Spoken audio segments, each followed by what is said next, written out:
I'm making a game. It's called The God Killer. It's a top-down puzzler. It's written in Unity with C# and all kinds of other things I put into it. So my little show here is a live coding session, and I do this particular thing Monday through Thursday, 6 to 8 p.m.-ish. That's in the Pacific Standard Time. If you are in Sao Paulo, that's a totally different time zone. If you don't like live coding, but you are interested in this game that I'm working on, check me out Sunday 3 p.m. Again, Pacific Standard Time, where I have God Killer Gamedev Sundays, and that is some game development work that is not coding. It'll be art, it'll be sound, it'll be level design, it'll be something like that. And I'm going to kick off this live coding session with a quick demo, as is my ritual, to show you just where the current state of the game is, what I've done last. So I'm inside the Unity editor, and I'm working on a feature called Strata. And the idea with Strata is that textures of walls would automatically be given a predefined texture, not because I apply it manually, but because I've defined that a certain height, a certain texture will be used on walls. And similarly for the floors or the tops of walls, they'll automatically get a texture as well, based on their strata, based on how high they are and what strata they belong to. So if I take one of these guys and I move it down a little bit, it's in a different strata, so it gets a different floor, it gets different walls. I think this is technically procedural generation because I'm not designing it myself manually, how it's going to be, but I'm using some rules to define how these parts of the game objects will be defined. Now, in this session, I'm going to do a little bit of debugging. I said a little bit, like I know it's going to be a little bit. Maybe it'll be a lot. I don't know. I hope it's just a little bit. The thing that I noticed was in my definition for the strata,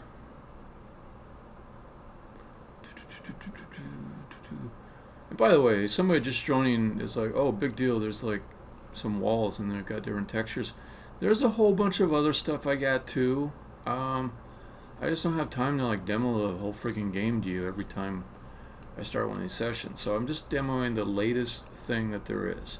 If you want to see more about other parts of the game, just check out the beginning parts of any of the live coding sessions, because I always start out with a little quick demo before I get into all the coding, writing code and tedious text on screens.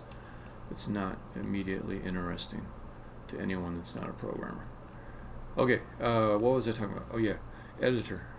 So there's this definition that I've got in this game object called editor, which says at different levels I'm going to use different materials.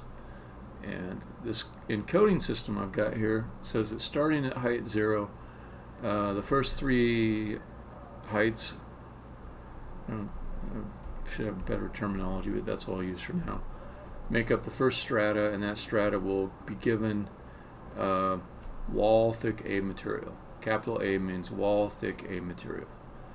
And then it goes on and says next 4 height are going to be a different material. Then I'll have a little thin material of type A, then some more, etc. But it isn't quite lining up to what I expected, and I want to debug that. So that's what I'm going to do. So this guy here, I can see the Y is set to -1 right now. If I set the Y to 0, then I expect, according to my definition, to get wall thick A material, which I just happen to know that this is not the right material. So it says metal 4x4 crisp, and that's this darker material. That's 4x4. And if I go down,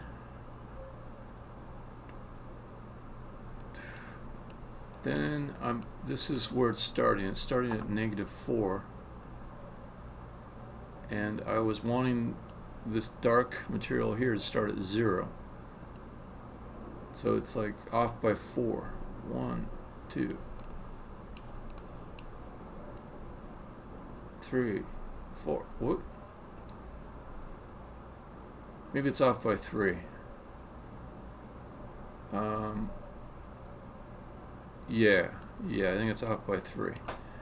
So let me put this at 0 and take a look at the code that's generating this.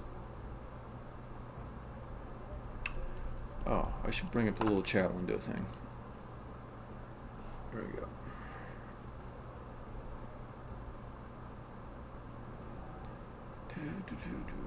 Okay. So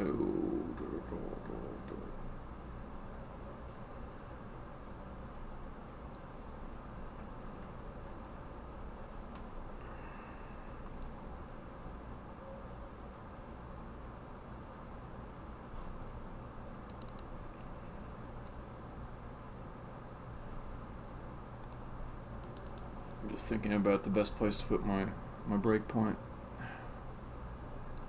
It's probably going to be in here.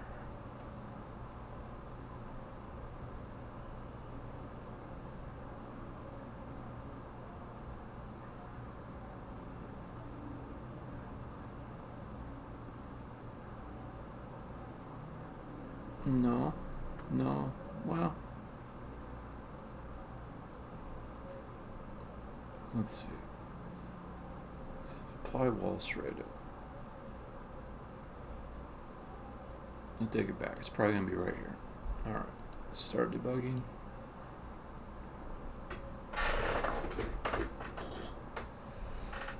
And let's do it.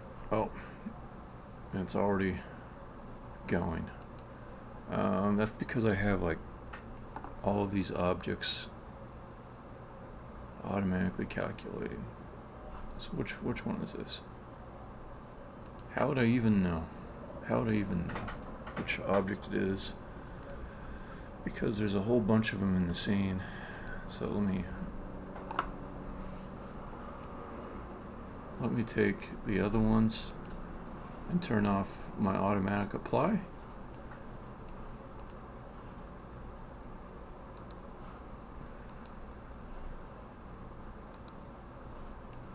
That was causing code to execute automatically, which is going to be confusing for debugging.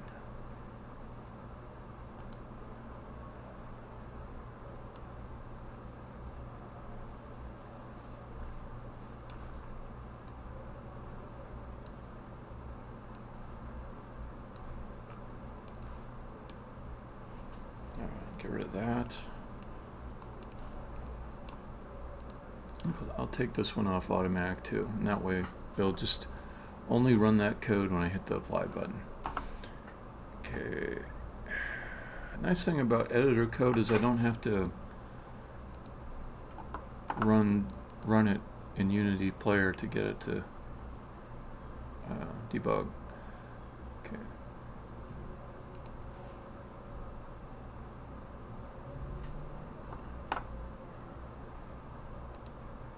There we go. Now I know exactly which one it is. And it should be this top Y here. I want that to be 0, but it might be something else. So let me see what it actually ends up being. How many faces do I think there'll be? I think there'll be 6 of them. I think I'll have 6 faces. Yes, 1 for each side of the cube.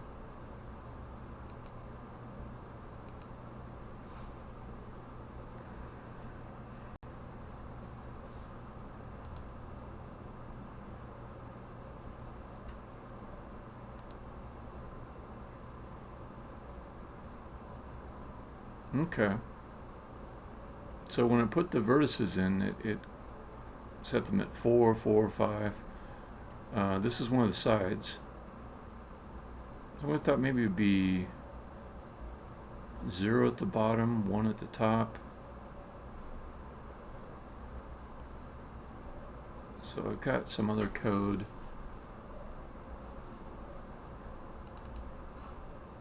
that does this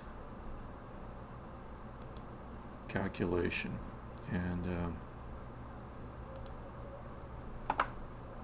I'm curious about that code now. So I'll go ahead and run this again.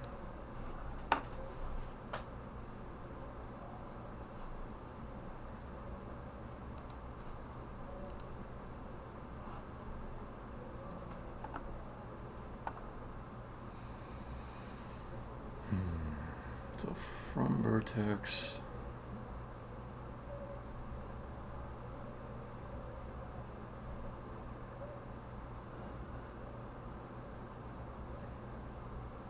yeah, it's weird. So the y position of this whole thing is at 0, but the vertex has got some kind of offset to it. I don't know where that offset comes from. So now I'm into not Unity specific code, but ProBuilder specific code, which is a third-party library which performs modeling inside of Unity.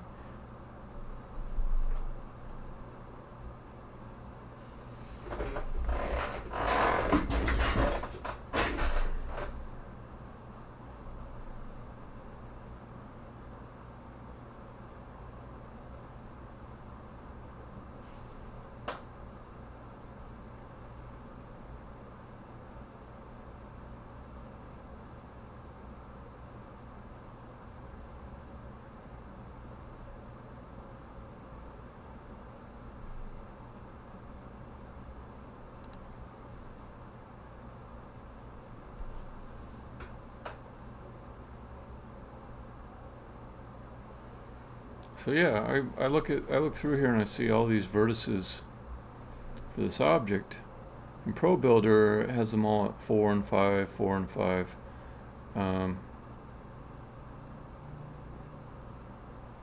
It probably has good reason to, but I feel like I'm missing another number that would be an offset to apply to this. So you could get the actual world coordinates of all these points. So I'm kind of like looking through the object to see if there's anything like that. I mean, technically, no, not technically.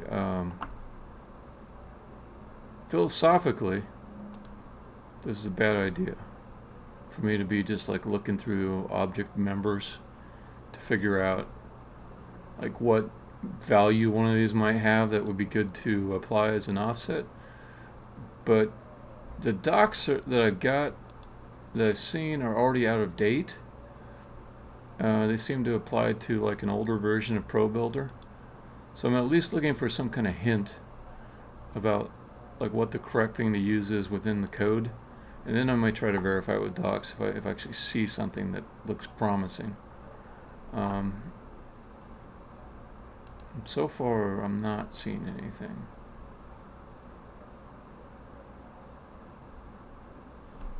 What's this other one?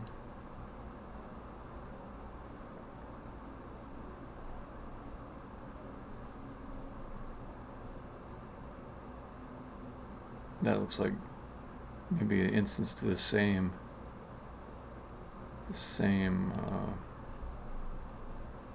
data that I was looking at previously for the vertices. So this is a Unity engine mesh.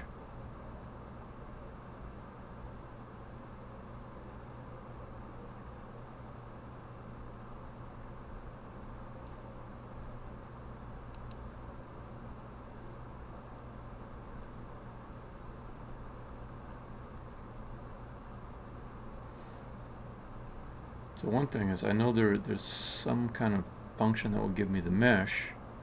If I had the mesh, then I could use standard Unity APIs to get coordinates from it.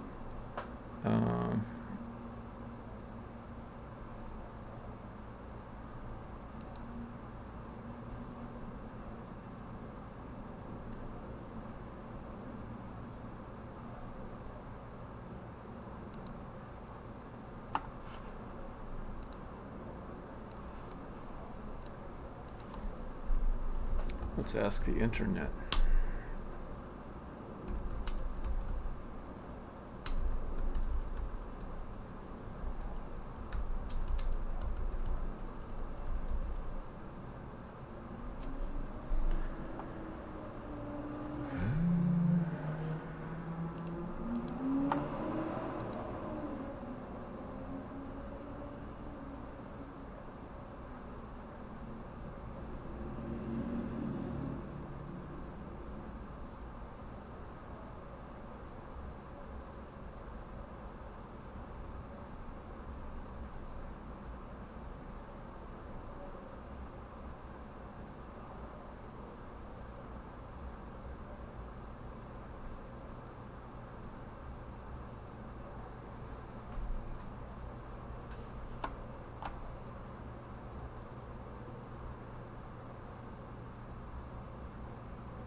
So maybe I have local coordinates and I want them to be world coordinates. And maybe I should be able to take the transform and use a standard API to convert them.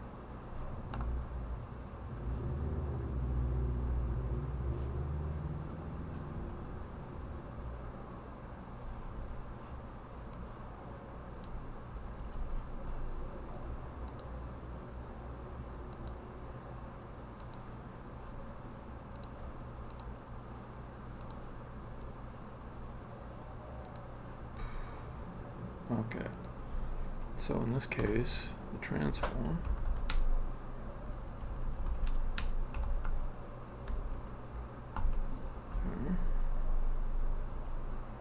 just comment this out.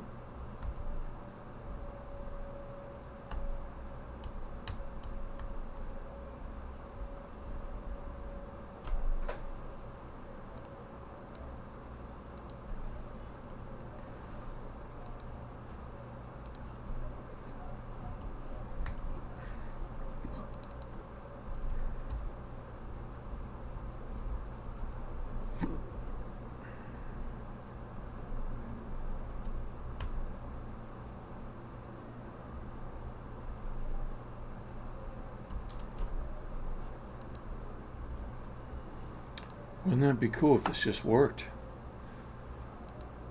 Bad luck for me to even hope and dream for it, but it seems possible.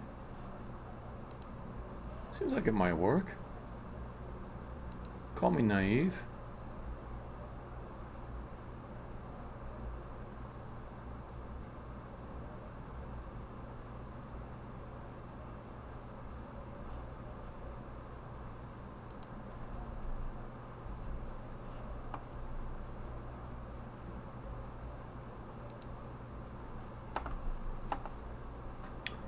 All right.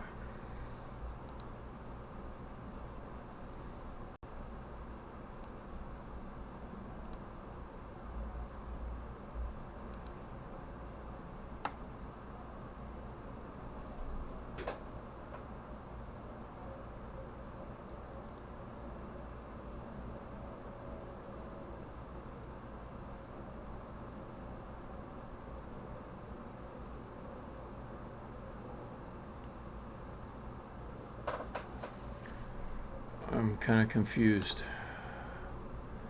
I thought vector 3 was a lot simpler. I guess it's not. There's this normalized thing here.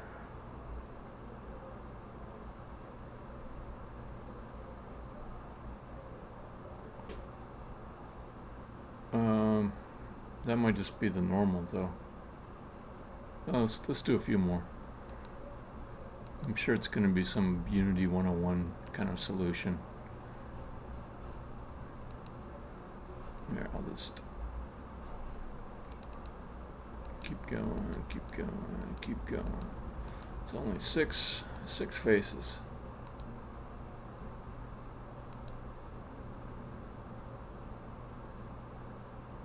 Oh, okay.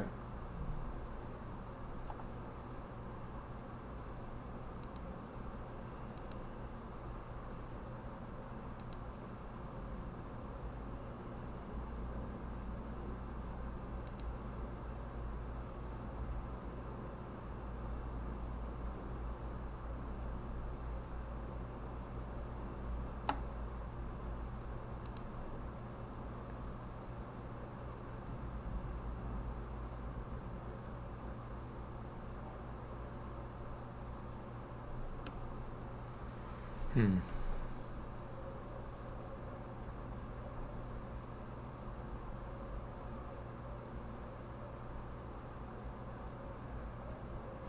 All right, so that didn't help me. Um,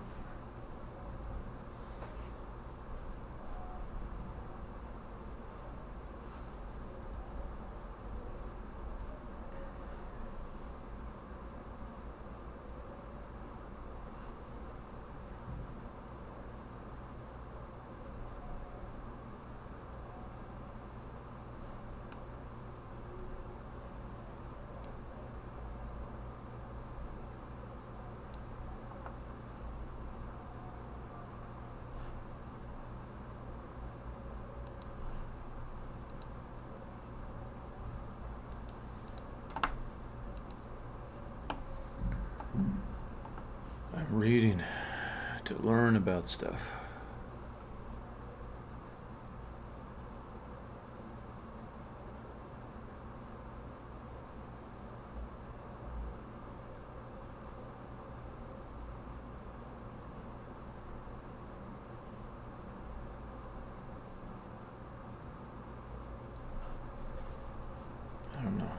I don't know, man. It seemed like that might have done something, but it didn't, though. Like, I thought it would at least like modify the coordinates. So from vertex, it starts off 140, then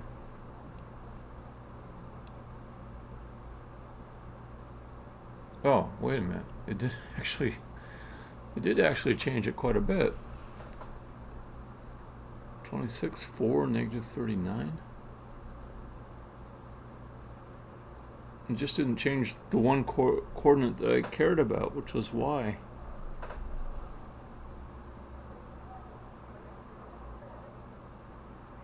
So it was 140, and then it got changed by a large amount to 26, 4, negative 39. I'm curious which one is closer to reality.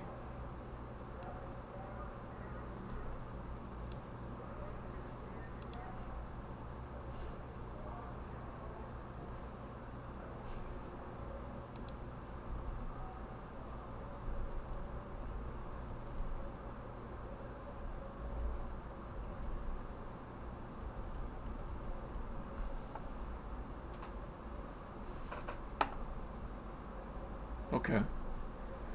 So it did useful work, actually. I mean, it did move this thing. I mean, it did take some coordinates that were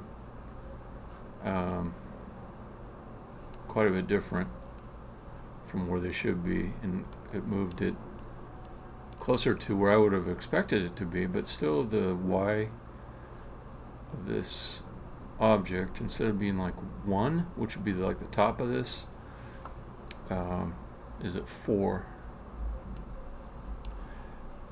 Let me do one other test.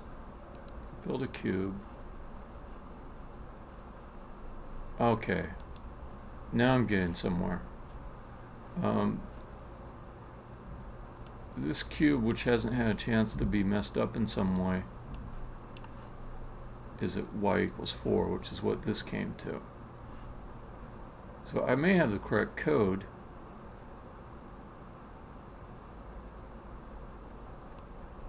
There's just some weirdness in the offsetting. So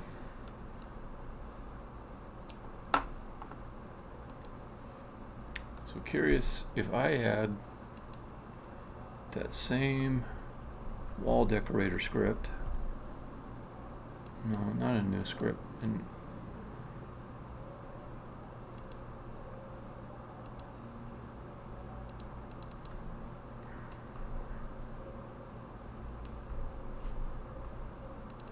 there we go. So if I had that,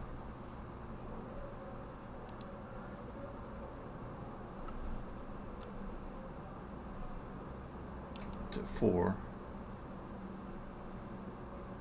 So everything might be working correctly. I assumed this was at 0 though.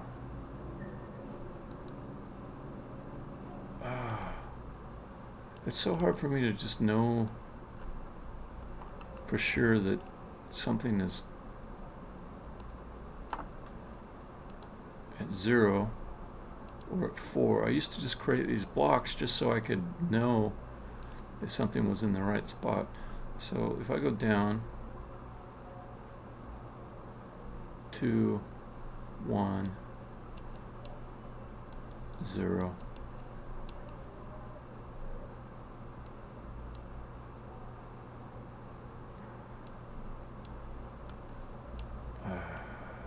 Oh, I forgot. I gotta do like a automatic apply. Okay. So then if we go down. Okay.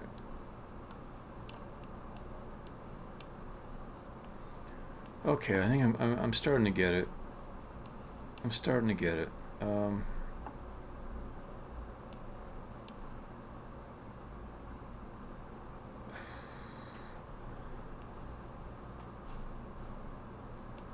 So I fixed a problem with the code, but my basic objects that I use to make things seem to have their offsets in weird places, which is the thing that really annoys me about Unity. If I've got like a cube like this, I just sort of expect it to not have a weird offset of like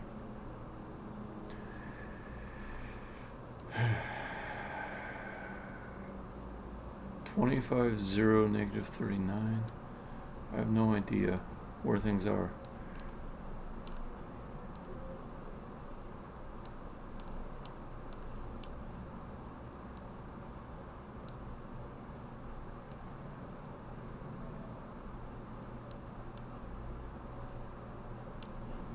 Well, let me see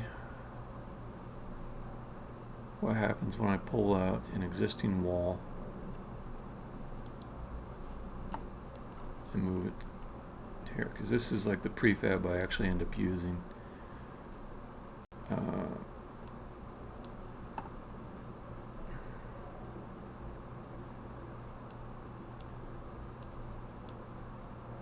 So this is y equals 2.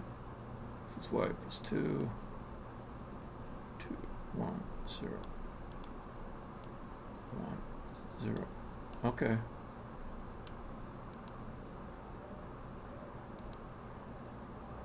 I guess this is all good.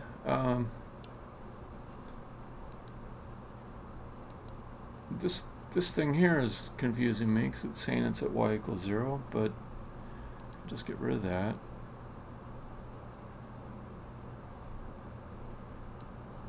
And this is true y equals 0 right here. So I can just move this down.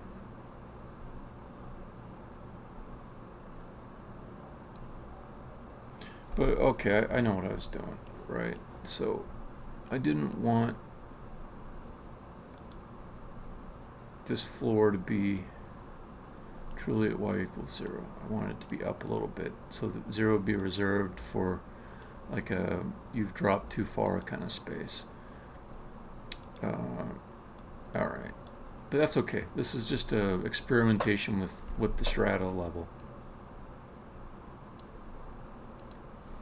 Okay.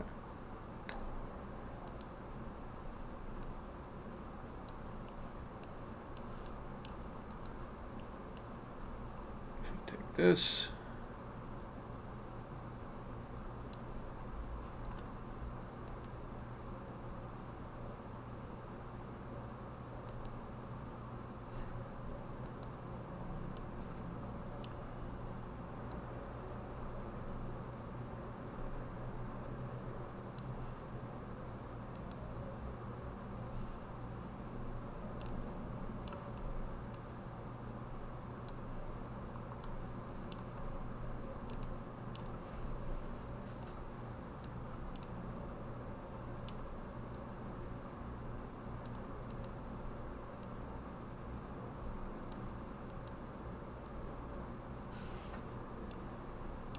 alright.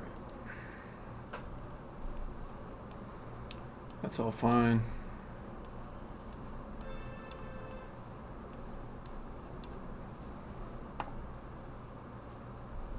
Okay, I think the code I've got there is better. Before I was sort of doing my own manual calculation of the world position. And here I can use the Unity provided local to world conversion, which I'm sure is better tested and more handling of different edge cases than mine. Okay, so that's done. Put that in the done pile.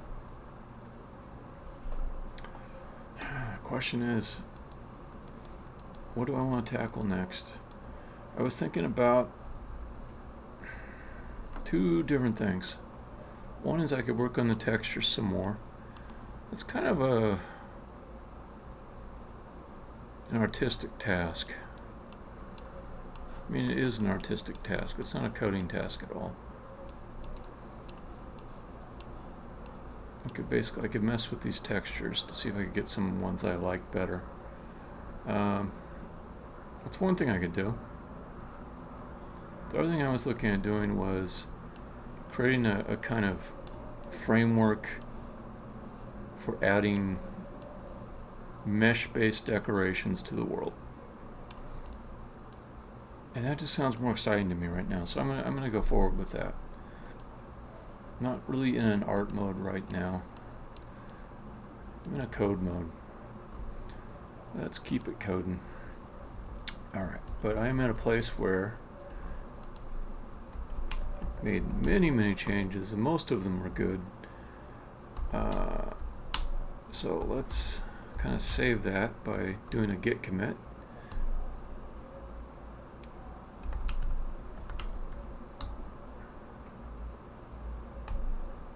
Strata works.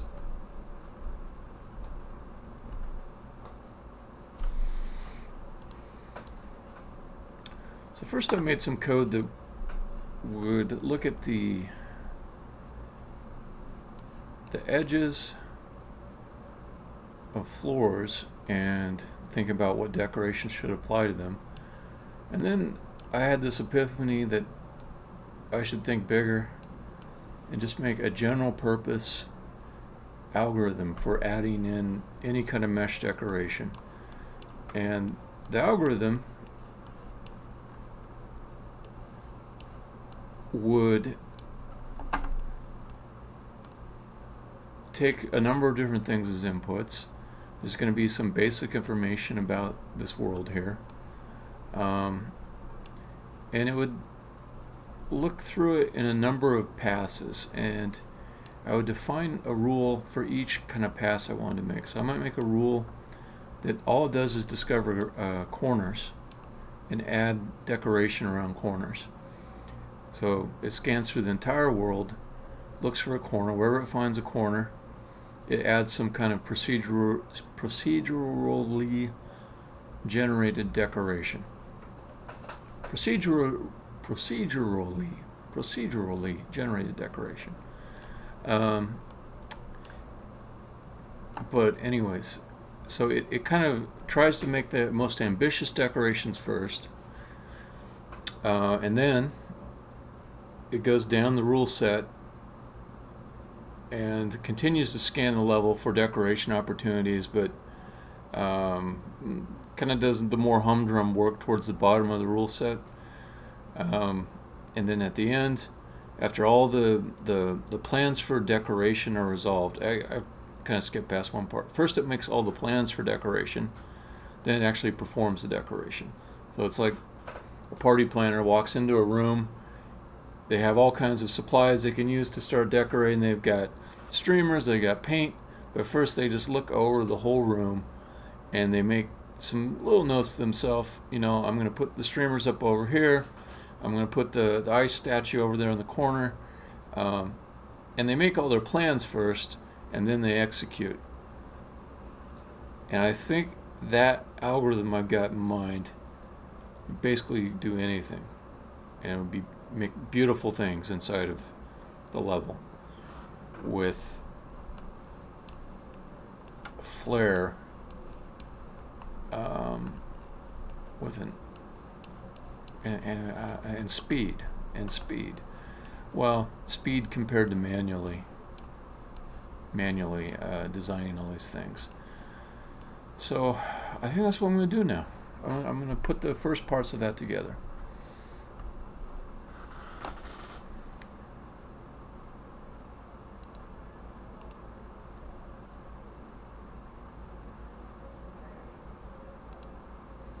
It's a big enough set of stuff that it warrants its own new folder.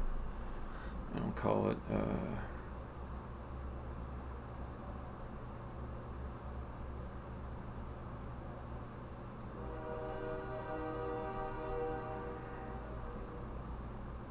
Mesh Decor, which distinguishes from this other decoration stuff that I did. What is new class? I can delete that.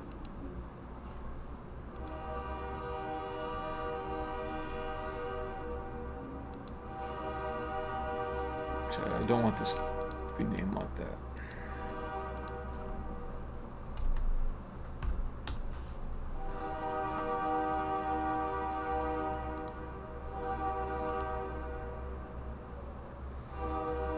So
okay.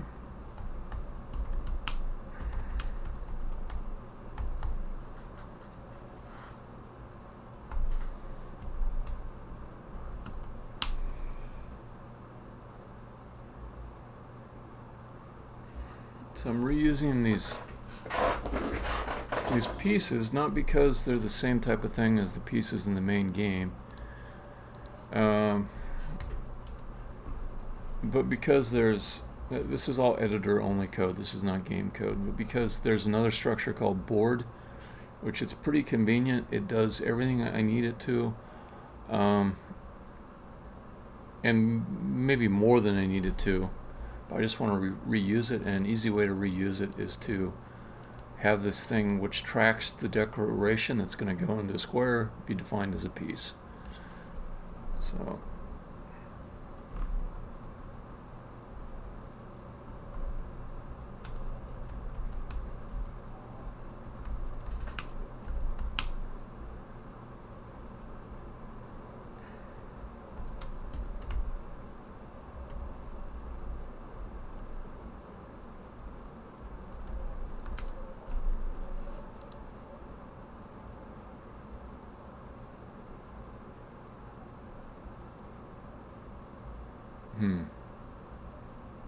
maybe I don't want the whole thing to be abstract. Let's just do that.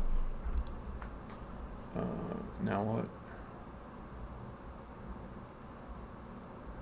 I can't have one abstract method in a non-abstract class? Okay, an abstract class just means that at least one method should be abstract. Is that true? Let me double check that. C# abstract class. It can't be instantiated.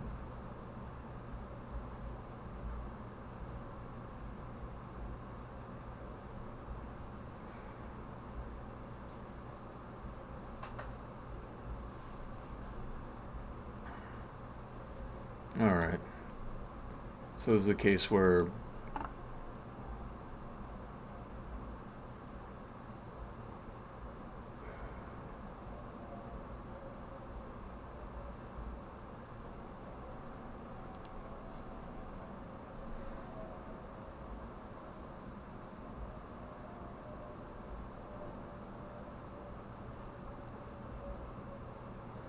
it's a case where I kind of want my own constructor,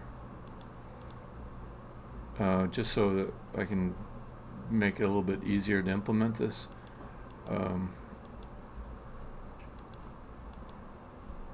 Anyways, it doesn't have to be an abstract class. It's okay for it to be like this and have this be a do-nothing class.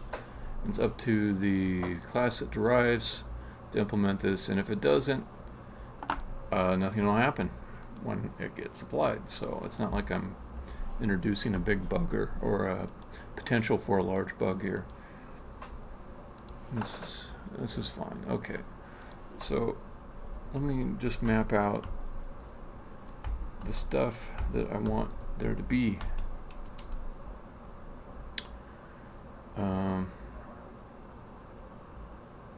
Core piece.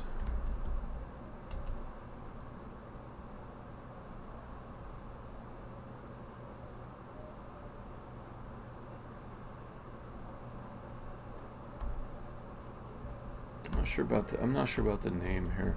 Problem is, I like this name decorator so much, but I already created one class called decorator, and it has its own assumptions.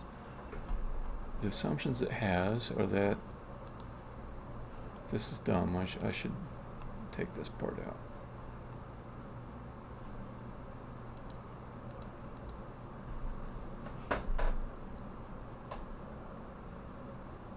It's got assumptions that you're going to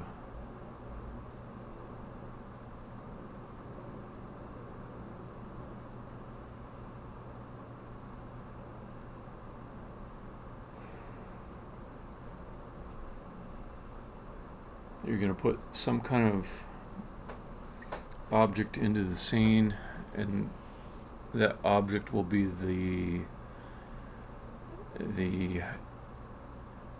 initiator of the decoration. And what I envision is instead something like a general process that's not attached to the thing that it decorates. It instead scans the entire level and adds decorations to it. But in a way it is following the pattern of decorator. It's just It's just a level decorator. So I think I got my name just by talking out loud. There is sometimes a little bit of benefit to talking out loud. So I can create something called a level decorator.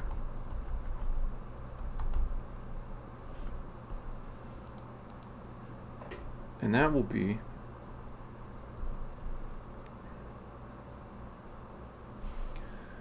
attached to probably the editor. I'll just add it into the editor.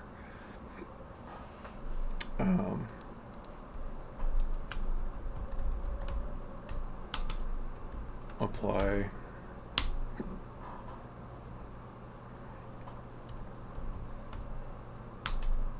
the big process. Okay.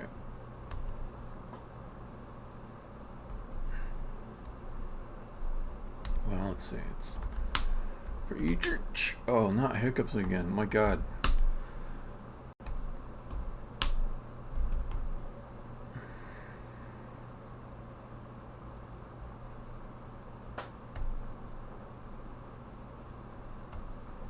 Okay. For each.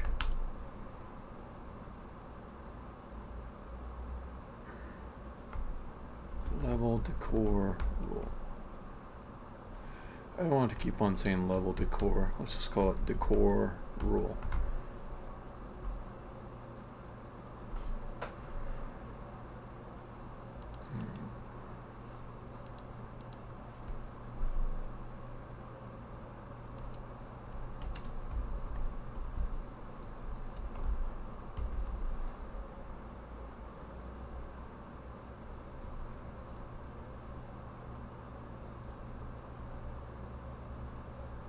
Yeah, okay, I'm overthinking that.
Okay, so I go through the set of decor rules, and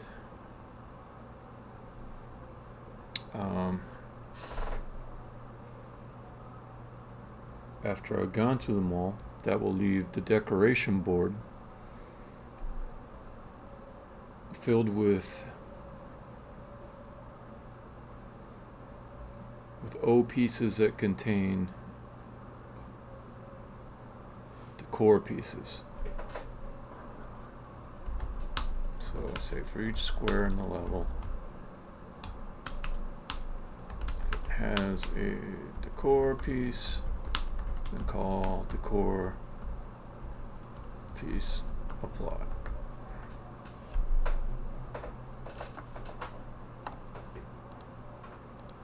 Okay. Decor rule.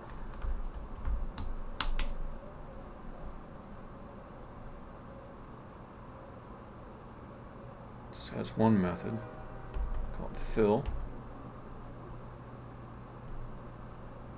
CRH,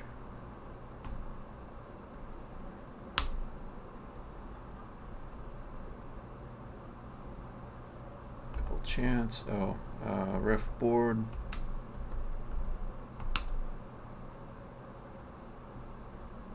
float, fill chance.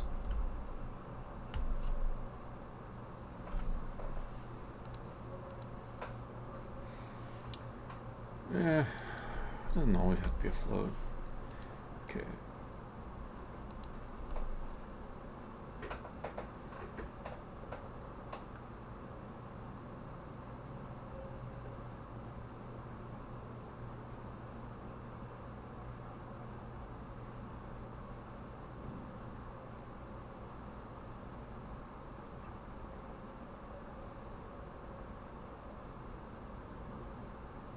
Okay. Yeah, I think it's looking pretty clear.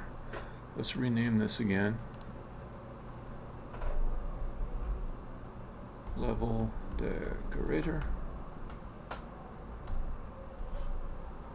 Or level decoration.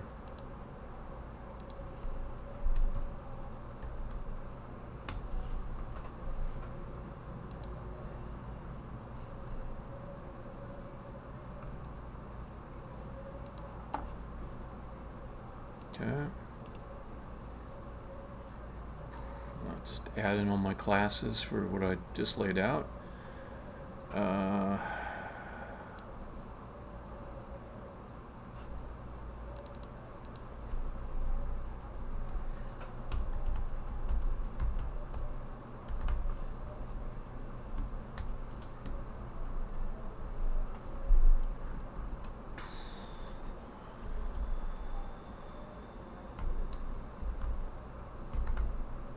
That's right. Okay, the core rule.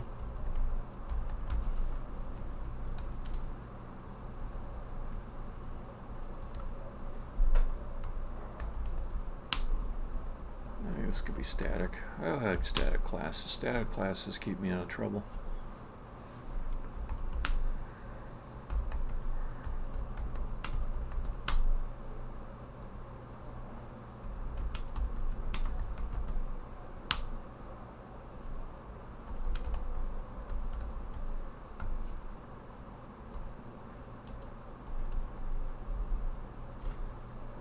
What? No, because it's got to be static, just like I just said. And I got to pull in from here.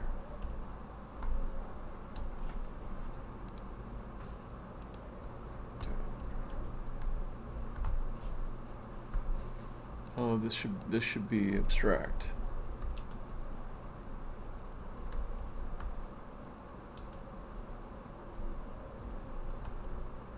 Yeah. Okay. How did I mess up? I don't think it can be static and abstract. That's too much specification. Well, now what? Oh, I have a body. Don't do that. Okay. That should do it. Let's rename that.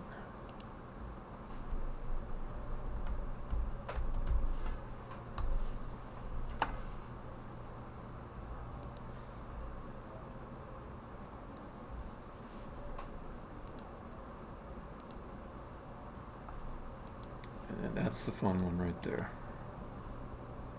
Level decorator.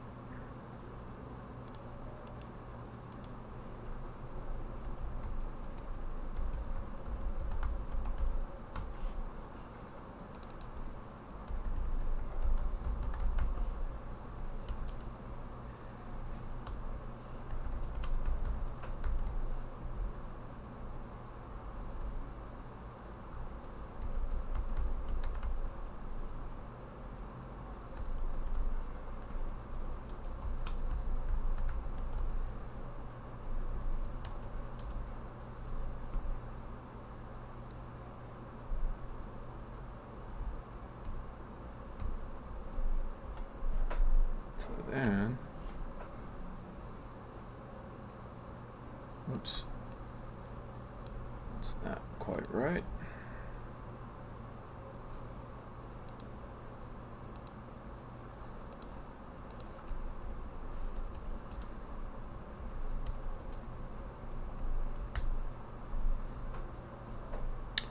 Okay. Then I might as well copy over my algorithm over to here. And the rest of this stuff I can delete because I more or less have it laid out.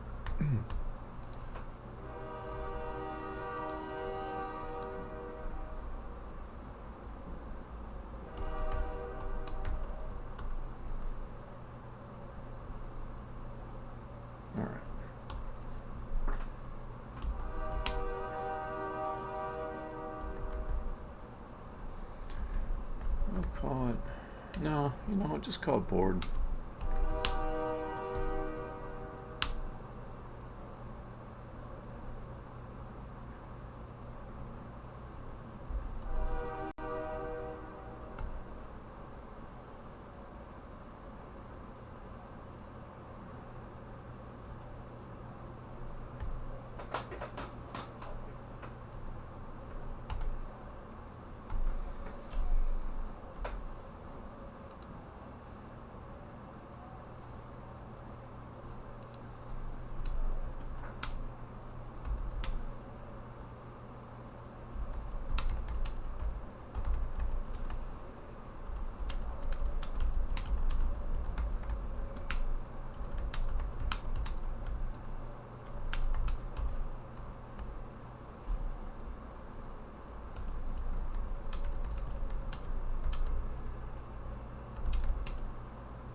Okay.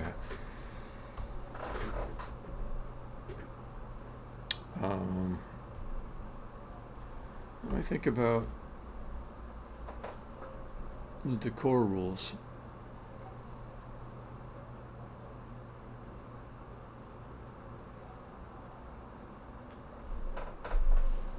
So how do I want to do those decor rules? You know, I shouldn't overthink it to start. There is this idea that each style could have its own decor rules. And there'll be 3 different styles, and whenever you're in a certain style, you just get those decor rules. That's one way to do it. Another way to do it would be like in the inspector of an individual level, or a game object, not game object, the editor game object. For an individual level, I could go in with the inspector and set rules there. But since I haven't quite reached a real permanent spot with defining the rules, I think it's better to start out with something that's hard-coded.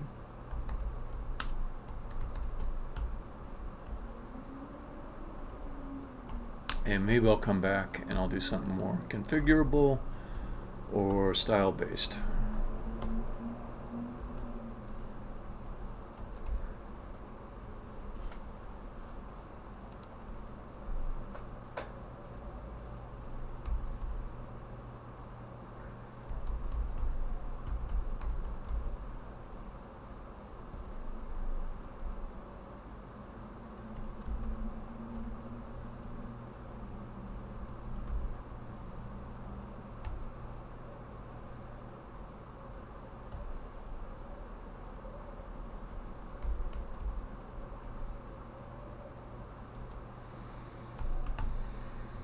It's a pretty ugly function name, which will encourage me to get rid of it later.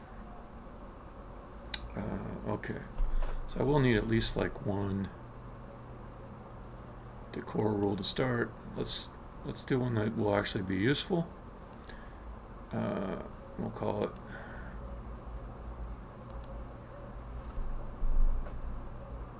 floor, edge, corners rule.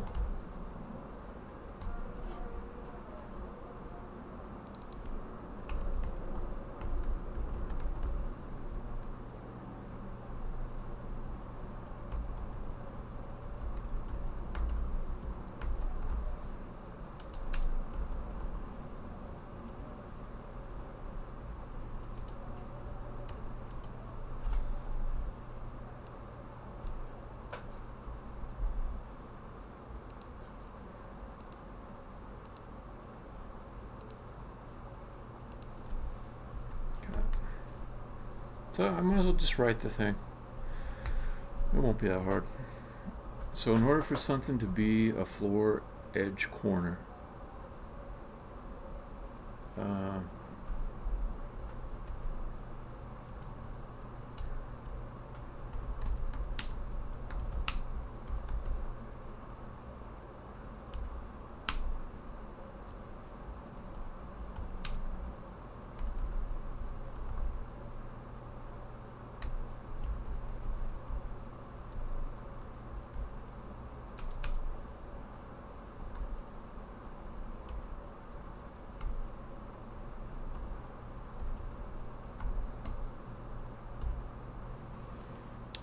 so I'd get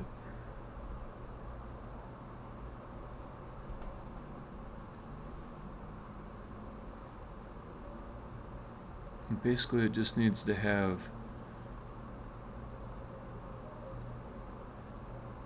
two and only two orthogonal neighbors that are of the same height. So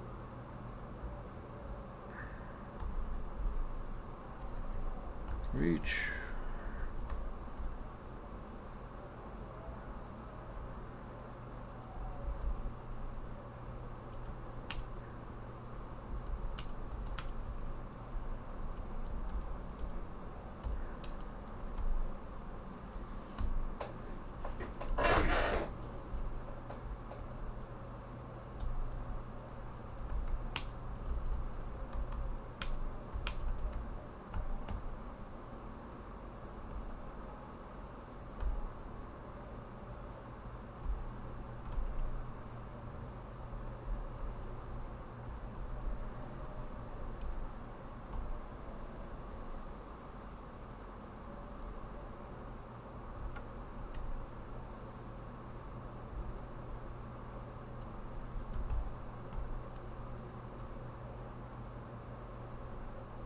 So a better way to do this is, let's see.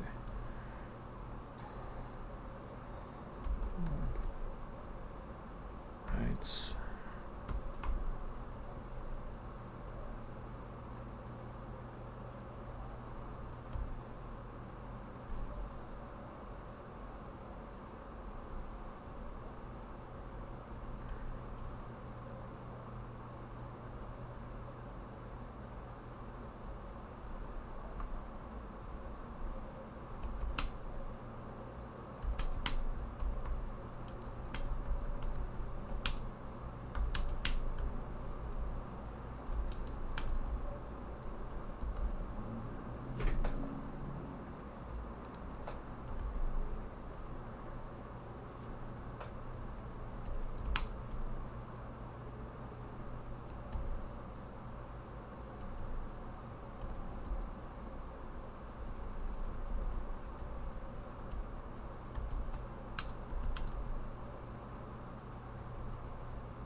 Actually, so if any part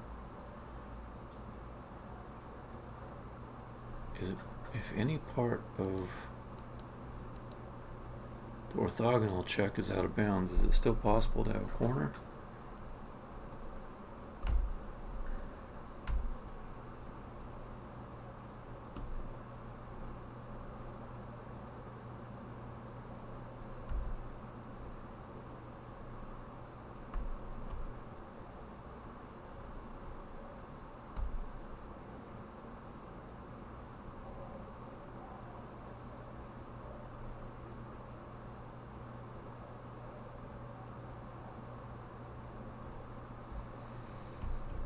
I don't think it is.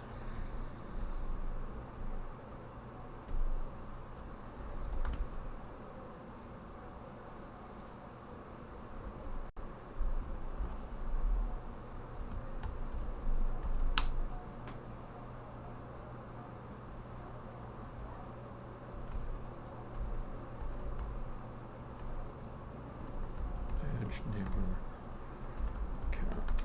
Oops.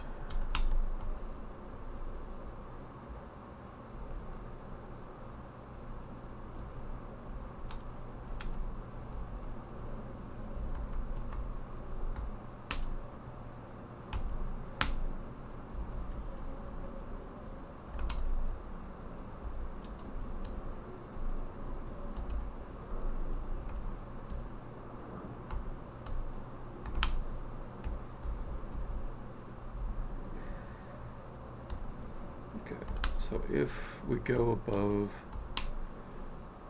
2, then just return,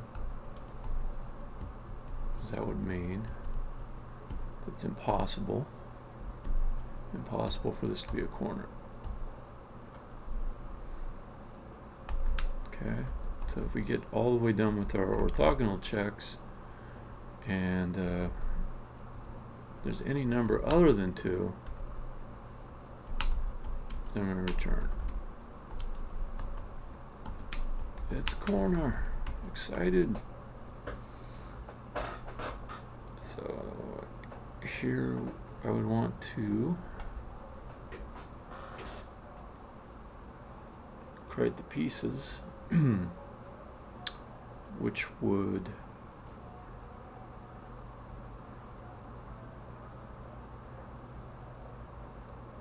allow creation of the corner.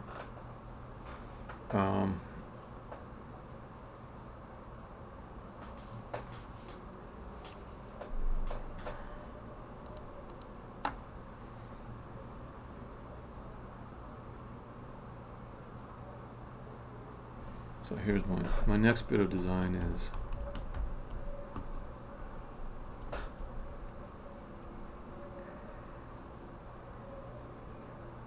core corner piece.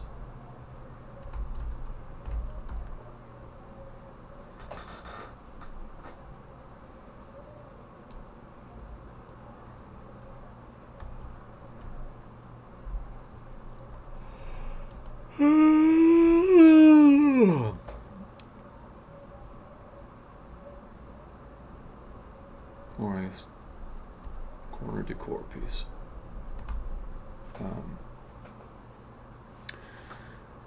I think even though there might be a variety of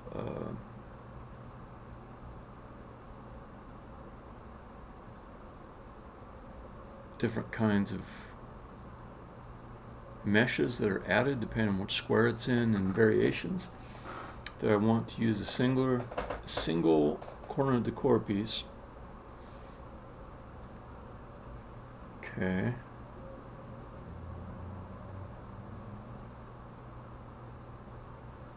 I also want to keep track in the loop above of where my pieces are going to go.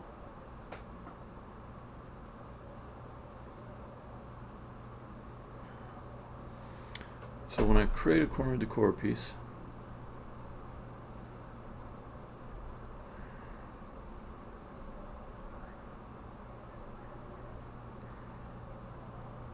I can give it, I need to give it enough information that it'll later be able to create the mesh that's appropriate for it. So what does it need? It needs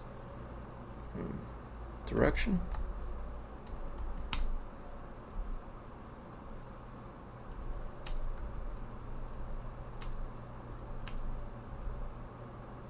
Yeah, except I don't actually have diagonal directions in my existing enum. But yeah, I need some kind of direction.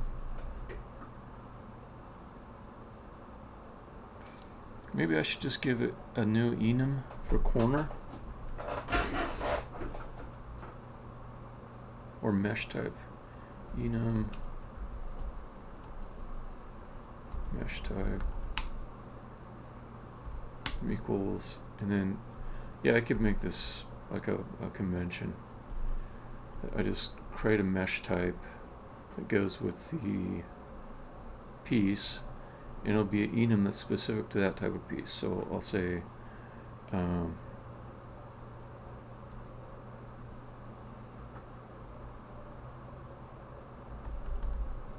going to use none so that I can use a single mesh that's applied at the corner, and then in the other squares that it goes into, I can put mesh type of none there, and that'll mean that I'll only need to have one single mesh that's put in at the corner square, and the other two adjacent squares can be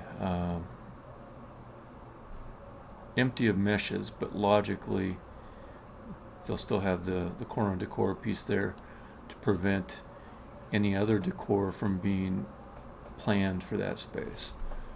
Okay, so I think that's it.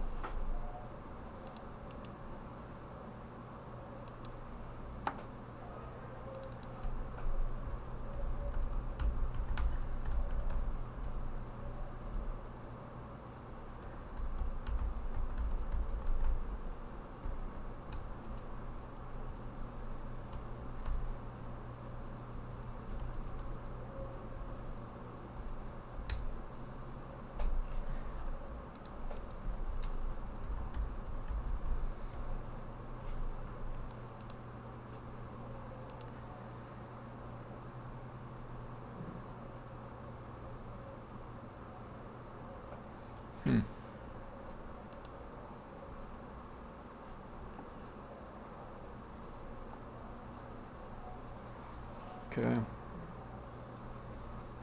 That's fine. That's all fine. And then later on I can add the apply. I don't want to write it right now because I've already like sort of gone off like a few levels deep of inception here. And this is sort of a different type of code anyways.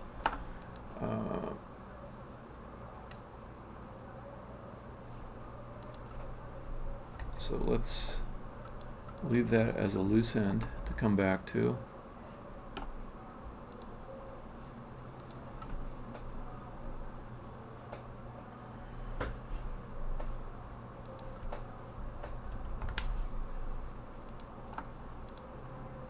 Down here, I still need to figure out the mesh type. There is actually like one type of case here I'm not accounting for, which is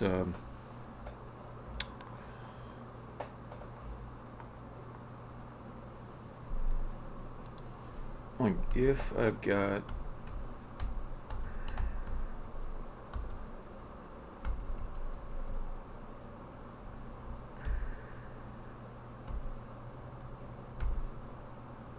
where the dots are drop-offs, the pounds are edges. That's not actually a corner, although it does fulfill the rule of having two edge neighbors. What I really want is to have edge neighbors that are consecutive if you're going through a rotation of the orthogonals.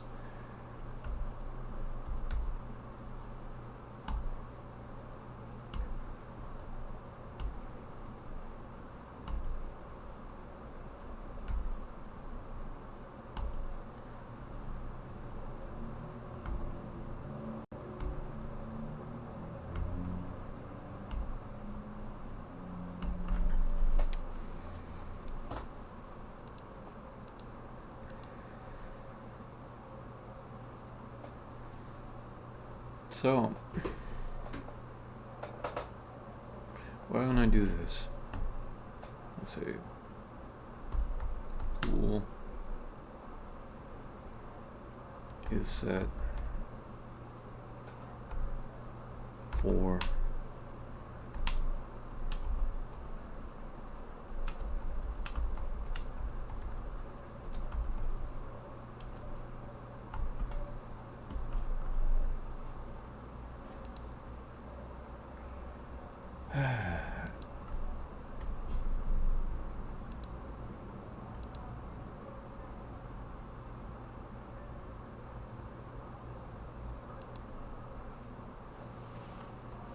I always get the syntax on these messed up. Well, anyways, I can just do for. No, I can't do that. I can do. Oh, I'm getting old C syntax in here.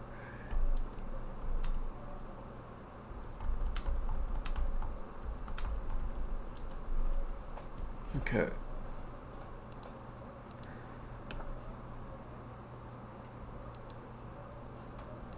Let's say is okay. Int I equals 0. I less than delta's length, which is 4.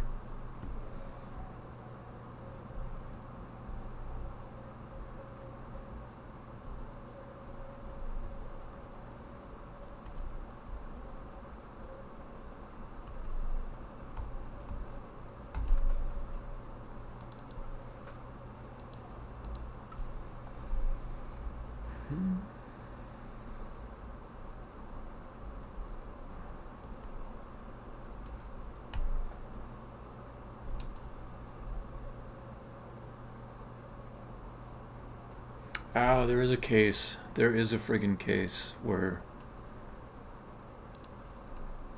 the orthogonal check can be out of bounds and still be on a corner. It's here.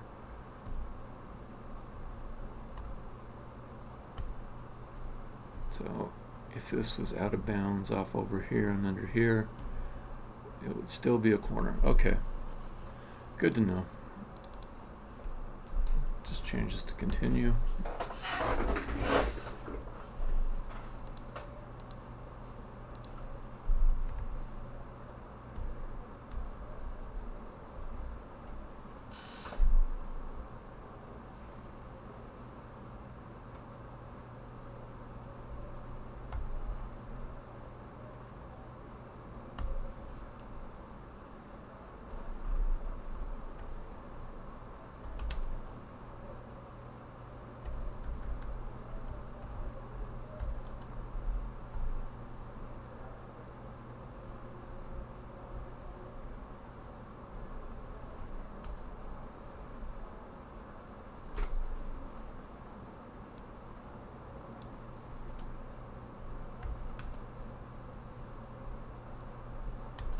Okay.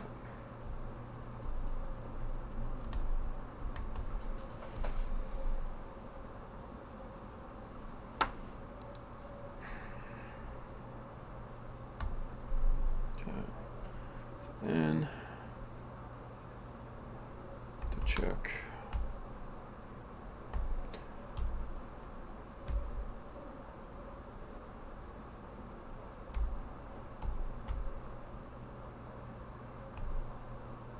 How's it go?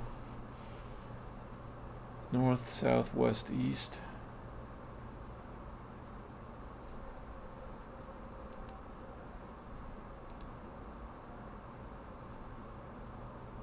North, south, west, east. Yeah.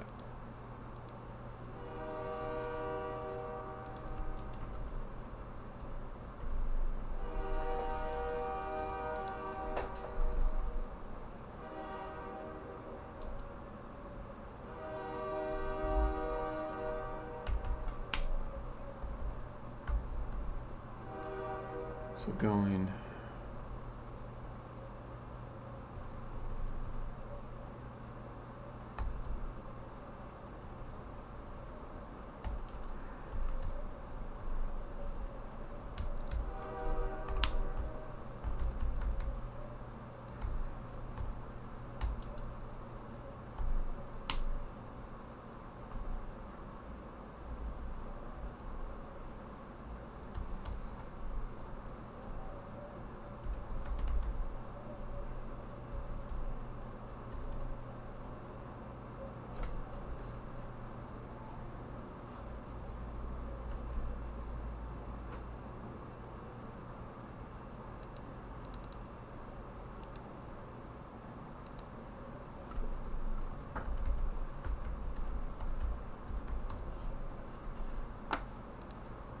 oh, I gotta set this too. Okay, so public enum mesh type.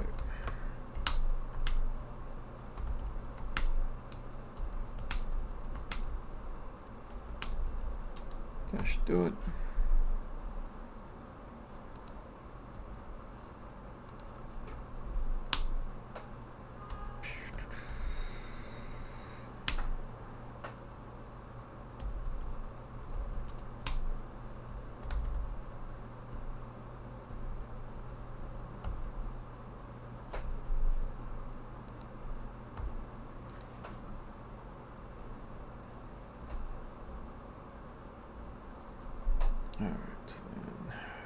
mesh type.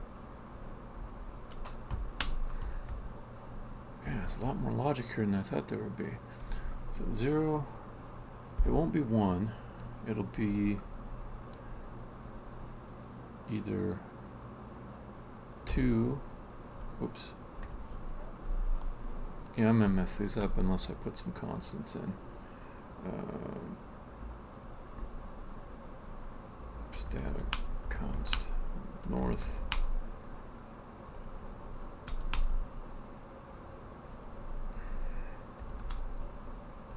south west is 3. Alright, so that's equals north. The west is set. Then I know what mesh type it'll be. It'll be the northwest.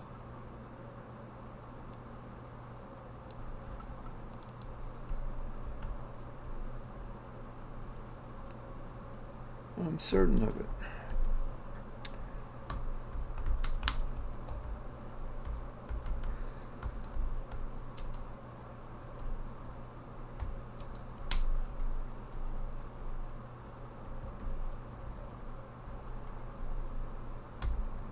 Okay. Otherwise, it's not a corner.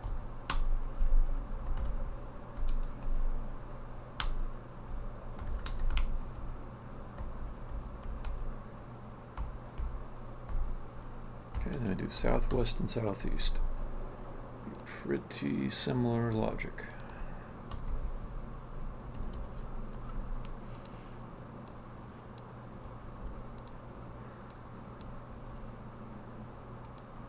Okay.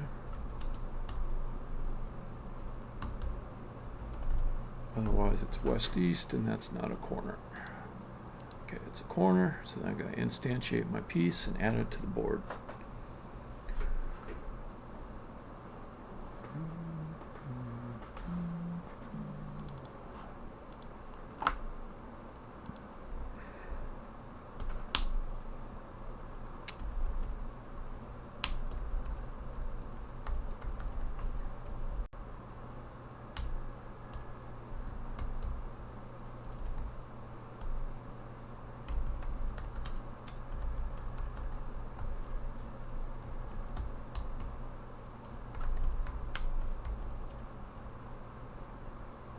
Mesh, I'm making a mesh.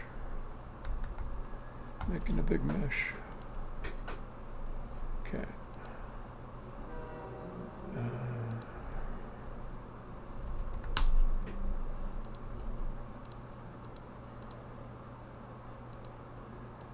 Alright, so let's add the piece. Do corner, core piece equals new.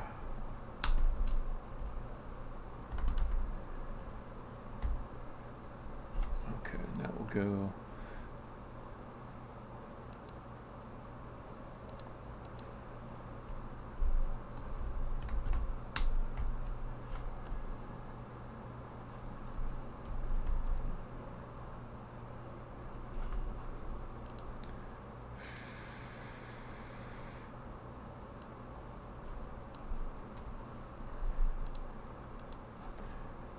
might as well just do it all in here.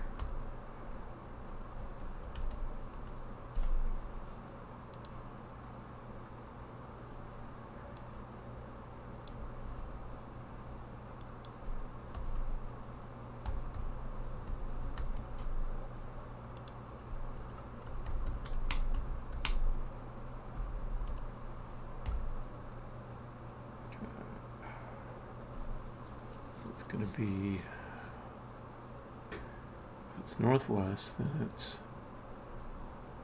CRHC -1, CRHR -1, CRHH the same. Is that true? Yes. Okay, and then the mesh type.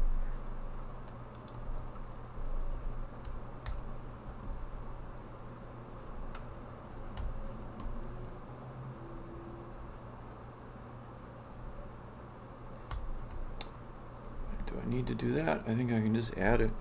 I can just add it in. Board, add, set O. Nah, it'll be better this way. I'll do piece 1, piece 2, piece 3. Piece 1 will always be the one that actually has the mesh.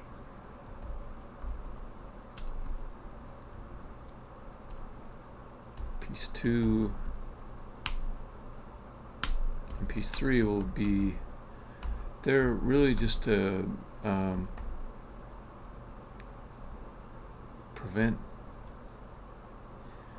prevent decorations to go into other squares. So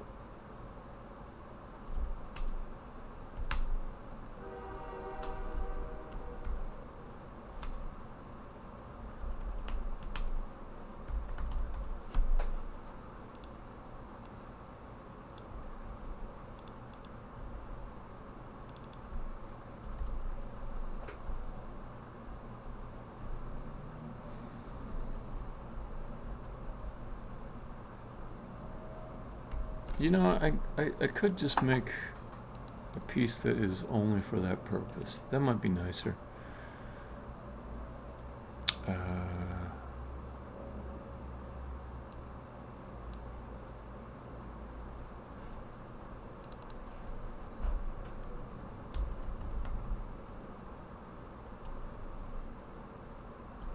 Empty piece, empty decor piece.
Do the same thing over here,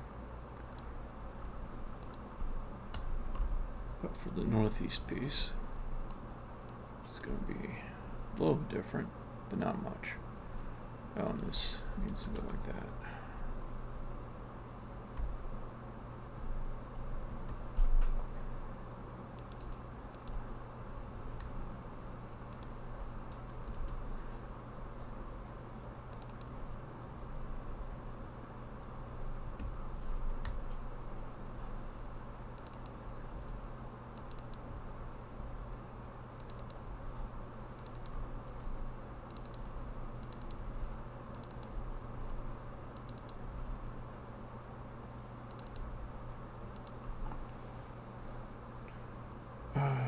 Okay, what are you complaining about?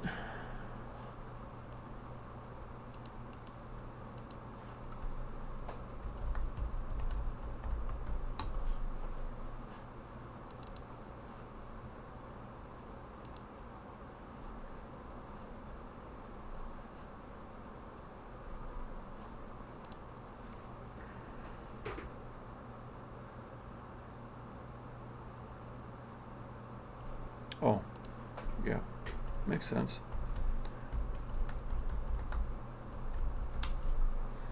Okay. Okay, then southwest and southeast.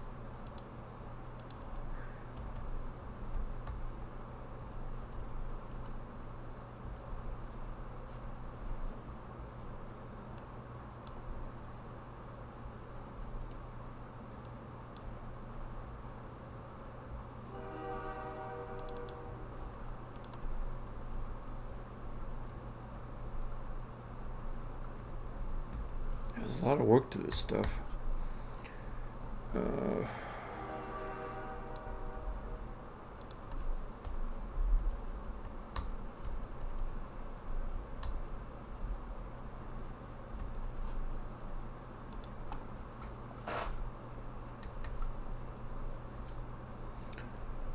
One thing that's nice about this code though is it's editor only, so I don't have to worry that much about it being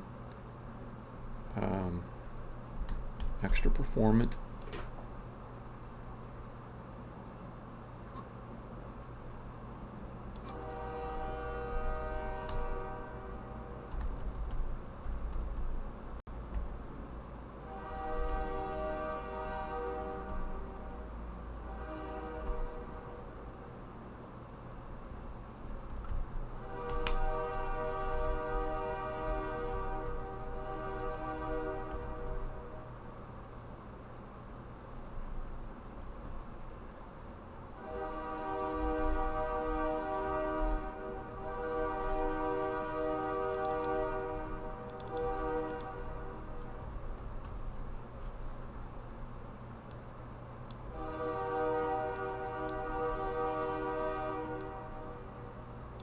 Okay.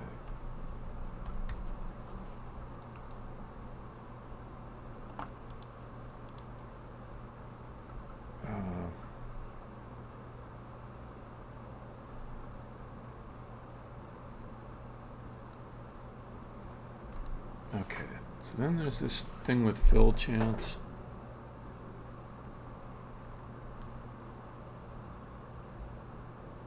The thing about fill chance is that I only roll a dice on it once I know that it should actually be placed.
wrote some code and now I deleted it, and I wish I didn't delete it because now I gotta look up how to do it again. Won't take me too long, but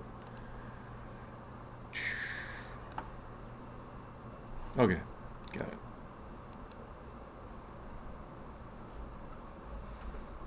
So using system random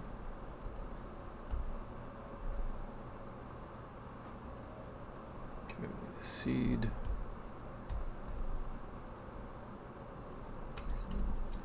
equals random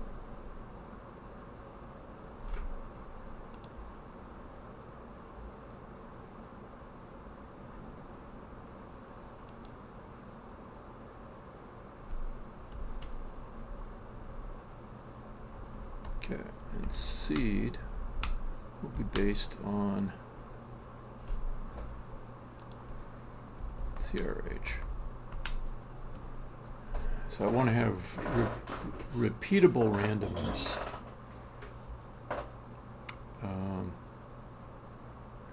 Let's do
okay. That seems right, although I wrote a lot of new code there. Let's go back up to inception, up to where I was before. 7:13 already.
So I'm thinking whether I want to have fill chance be set by the constructor, which seems fine.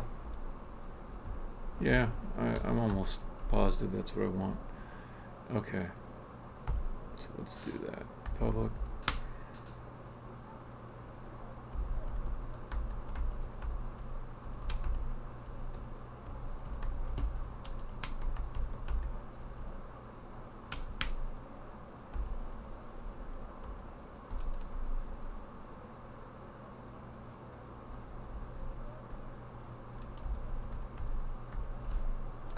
chance, fill chance is not, set here or here.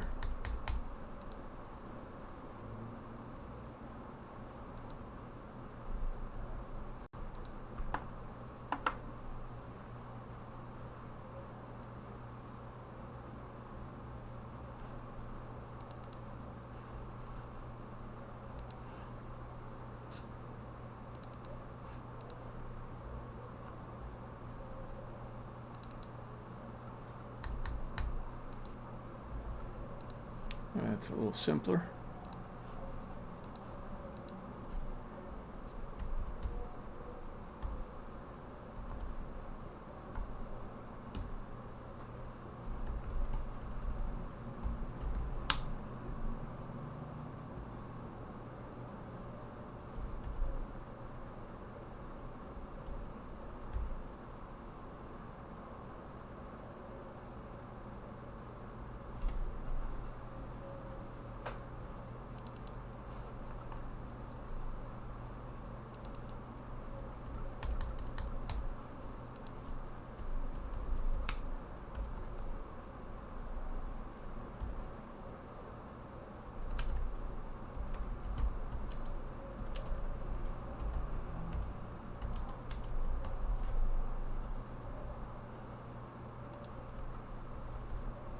I'll make this rule apply every single time.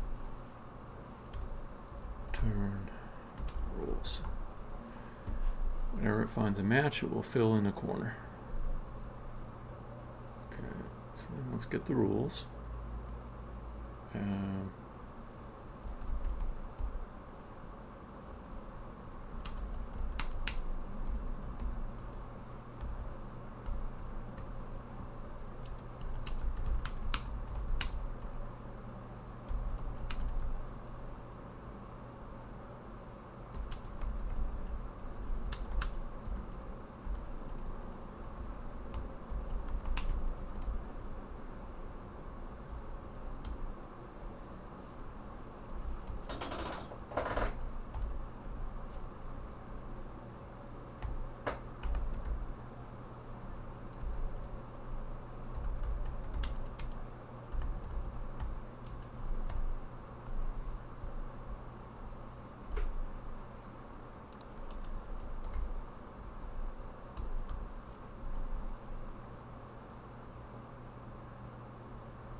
So now, I'm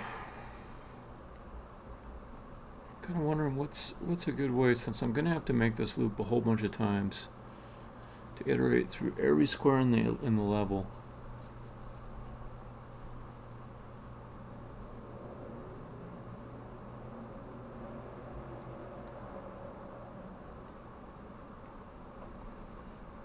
I can use columns and rows to know the width and height.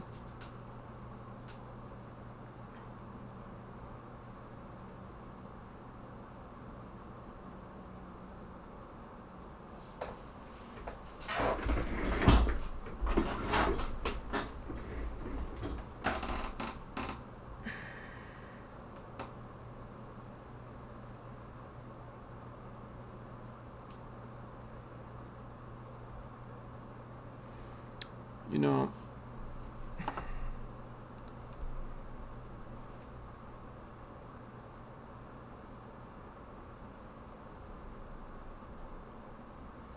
I could just generate like one list of CRHs.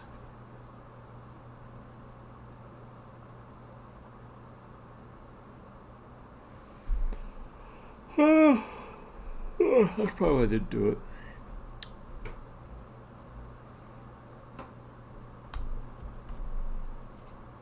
God, there's a lot of new code here.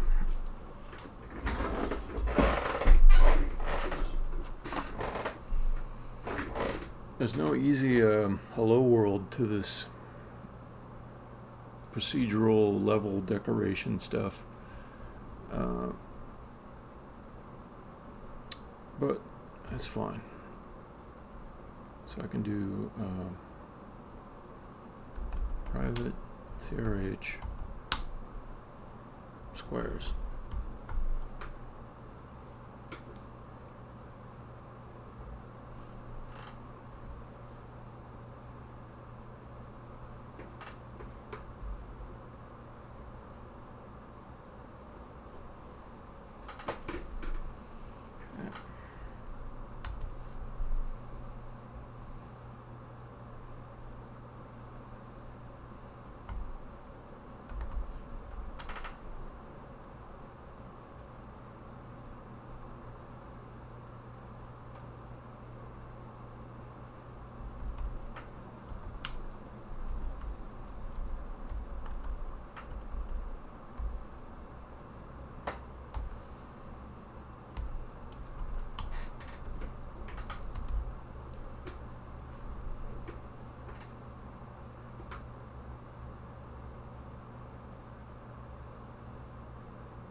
Okay, I just heard my oven beep, which means I might have to run down in just a moment. Let me double check a few things.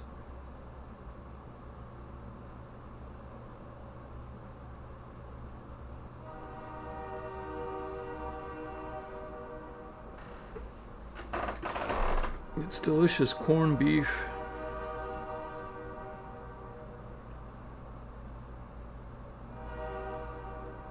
Okay. Hold on, be right back. I gotta set my oven timer.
Back. You probably can't smell it, but it's delicious corned beef.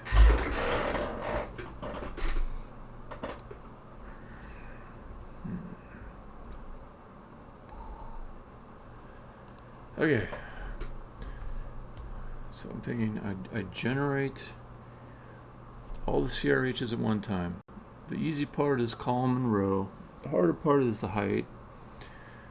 I could look at all the different heights that are in that array that I have that keeps track of the heights. That seems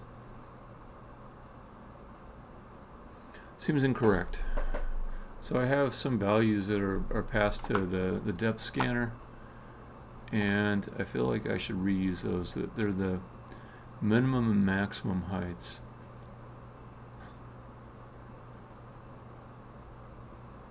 But then I'm thinking again, those minimum and maximum heights were for finding logical game objects. Nope, I'm like doing double takes and triple takes here. I should use those scan rules. I should use them because they also generate my height map.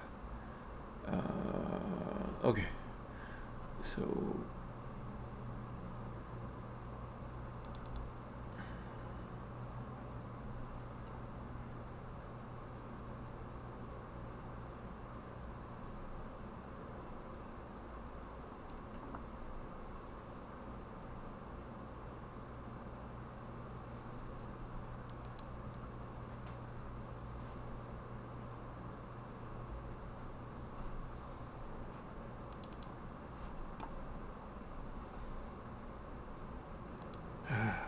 I'm kind of sad because I'm proud of this particular algorithm that I wrote, but it's going to become moot.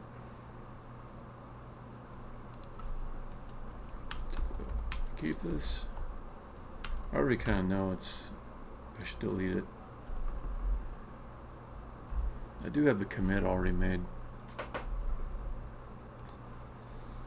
Alright, delete it. I can always go back to it.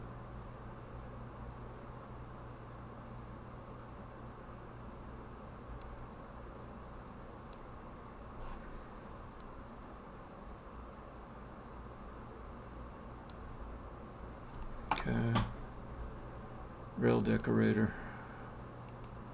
Delete you too.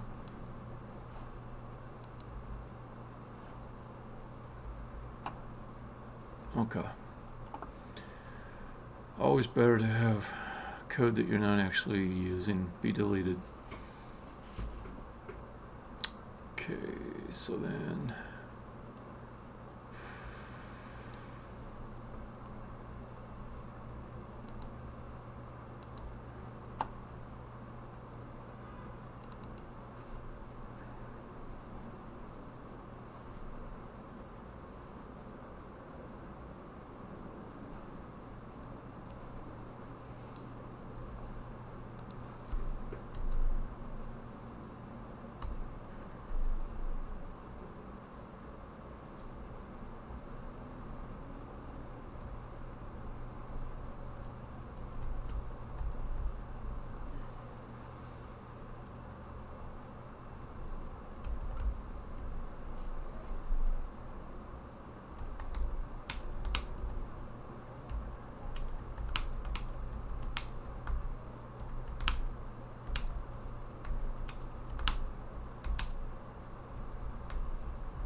okay.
turns out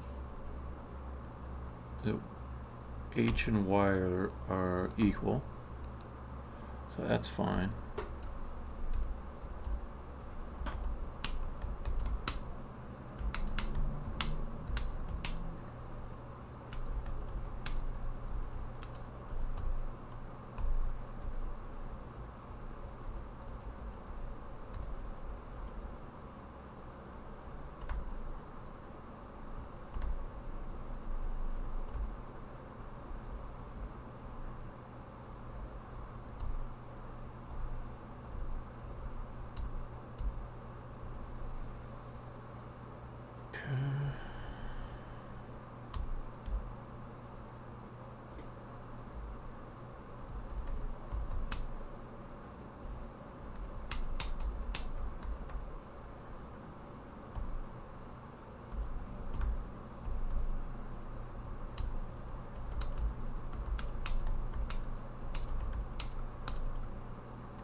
So with apply, I'll set my CRHs.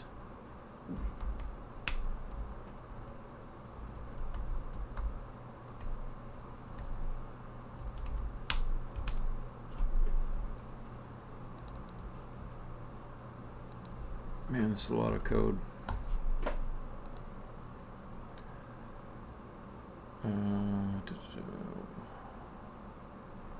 What is your complaint? Oh, I forgot.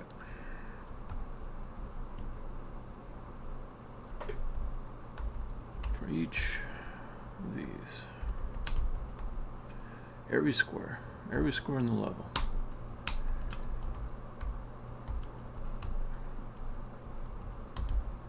Try to apply this procedural rule to it.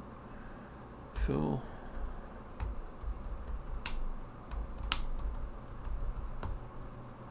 okay.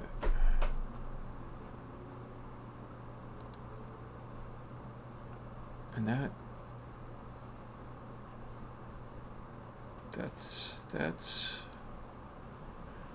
at least this part is really clean. I like that.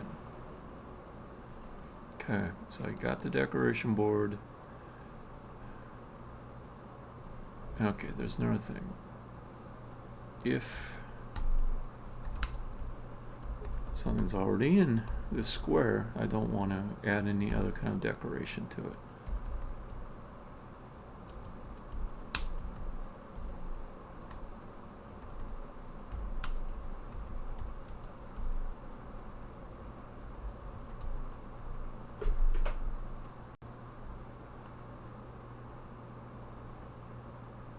Okay, then after everything has been applied, I go over the squares again.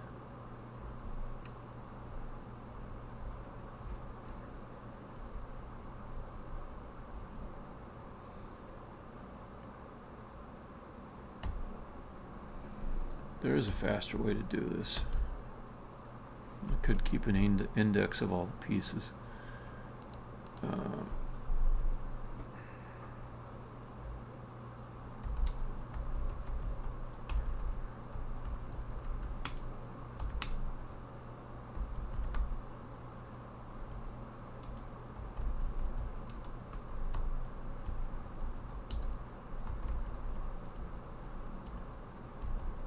That would do it. So that's not bad for like a top level method is pretty clean.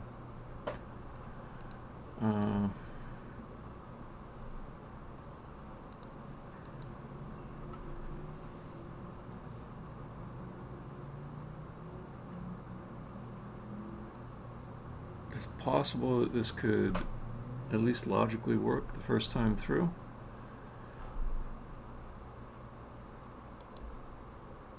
Let me just try building it to start.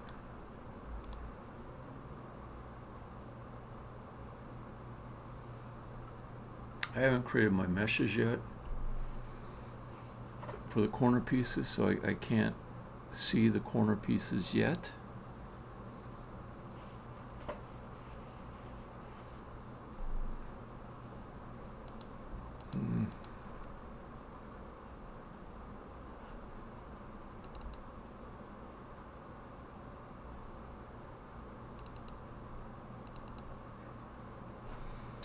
I keep forgetting to add this in. So I want this code to compile out if it's in the editor.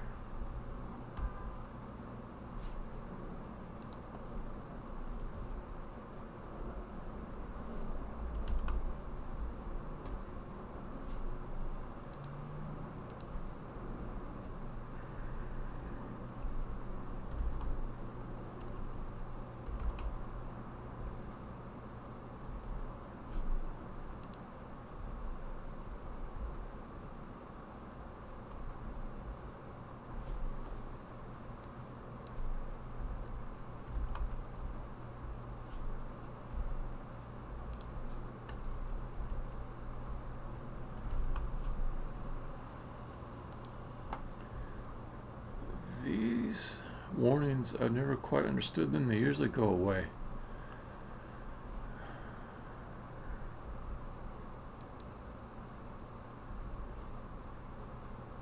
Let me just make sure I got everything here.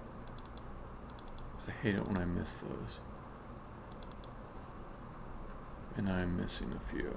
So let's get that one.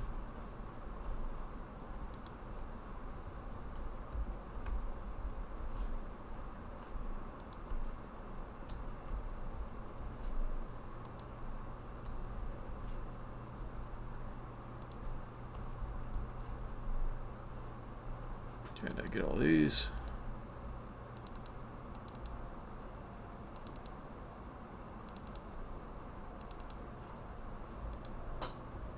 Looks like it does make me think I should probably just put the headers in there too. Just do the whole thing.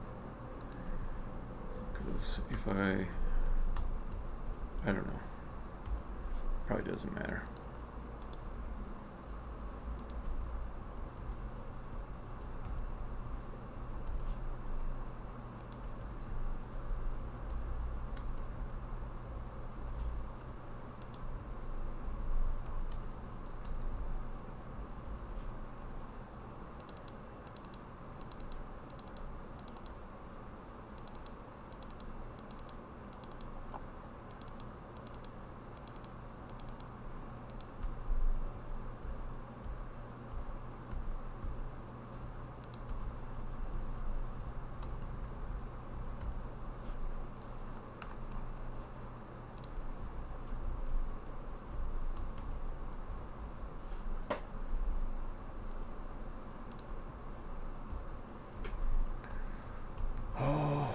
Telling you, man, that corned beef smells delicious. So delicious. I know I'm not hungry, but it's just making me hungry.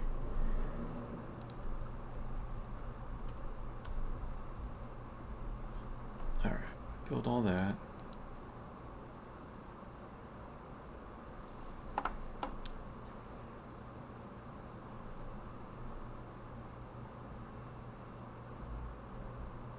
How did I get so many warnings? Oh, well, I just created a whole bunch of new ones that may go away. We shall see. Actually, I'll stop. Build. Clean all. Build all.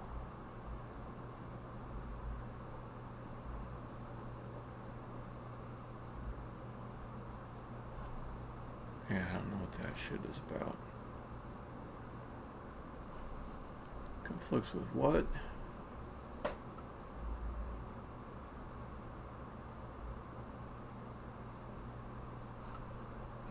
I don't know what that's about.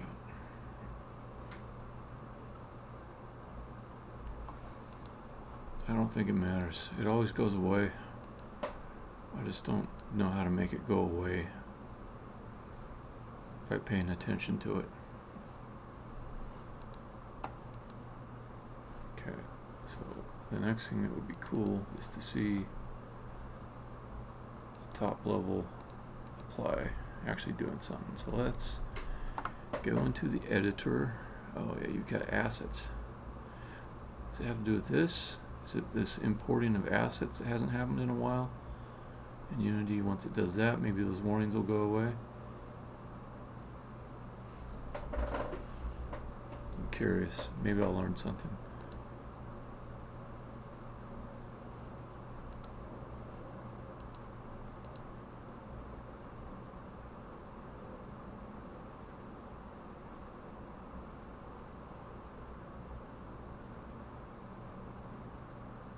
Yep, that's what it was. There's some kind of build that Unity does, which differs from the build that I initiate from Visual Studio. And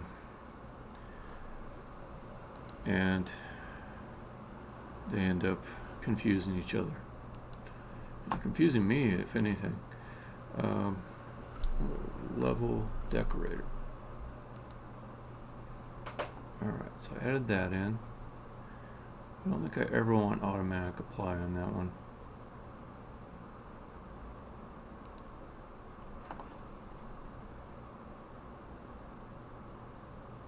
So this one could do an infinite loop on me if I'm not careful, so I'll step into it. Infinite loops in Unity, usually in the debugger, almost always mean a force quit is in my future, so it's worth preventing it.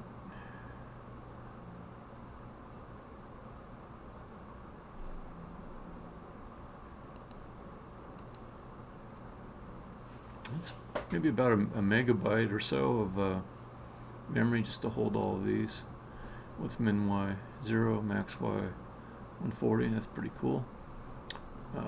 Calls 43. Yep, I already screwed up. This should be rows, not calls. But it happens that rows has a similar value, so that won't hurt anything for this run. Okay, so that all looks fine. I'm going to step out.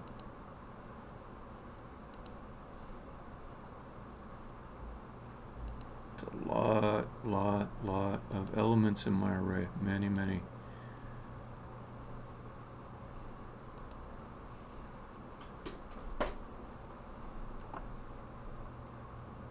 Okay, so then I get the board.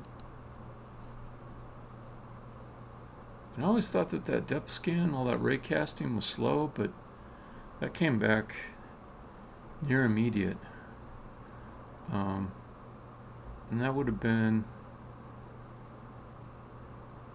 like at least 300 ray casts.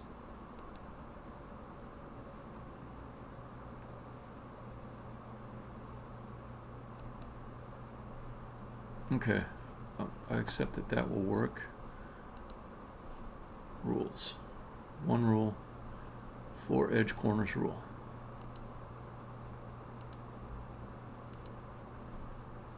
Okay, now I get into some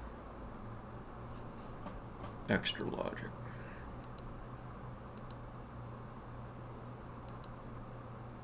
So what is my CRH? Okay, 0, 0, 0, 0.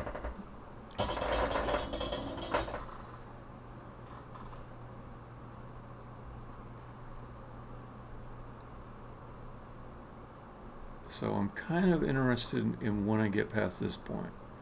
Like that's when more logic happens. So set that. I think this guy will go through. What? Oh. It's it.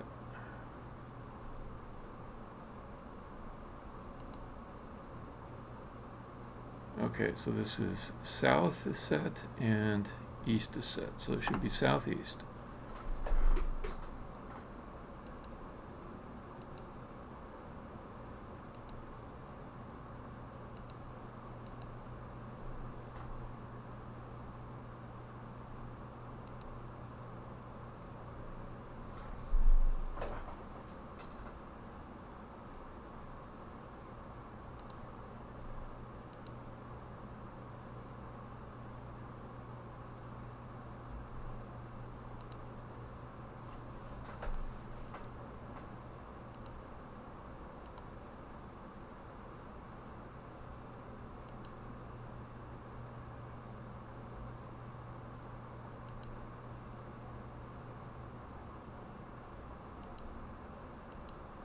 Huh. It worked.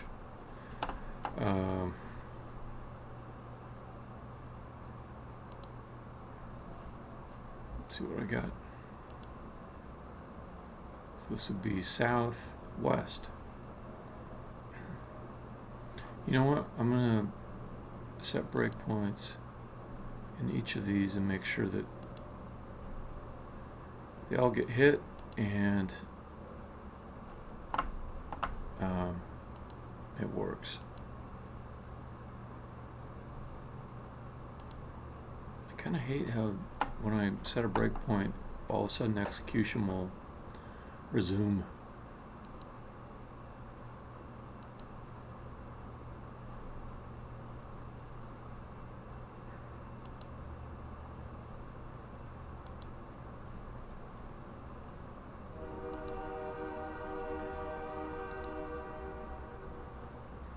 Okay, so here's southeast.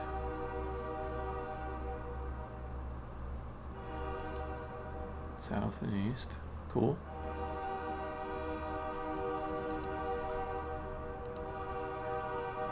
Southwest.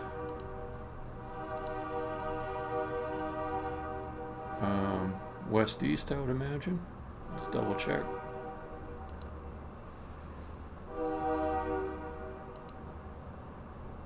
Yep.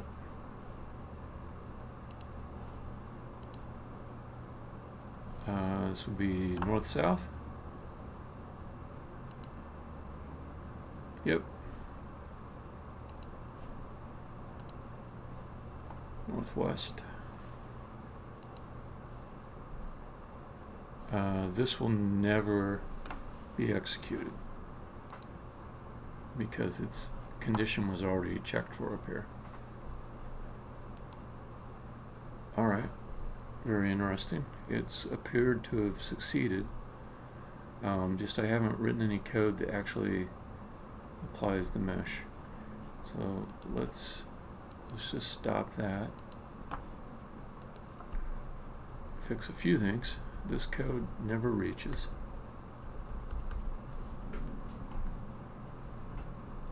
I might as well do this.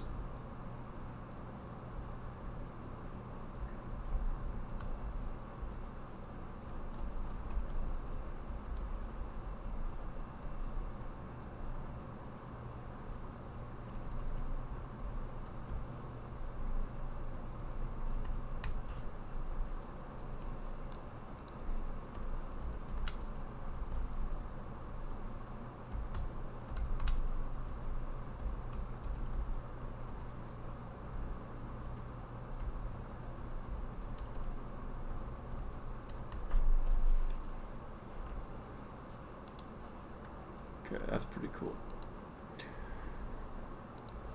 Let's fix this little bug. It's not calls, it's rows. And I think that works pretty well. Then let's you know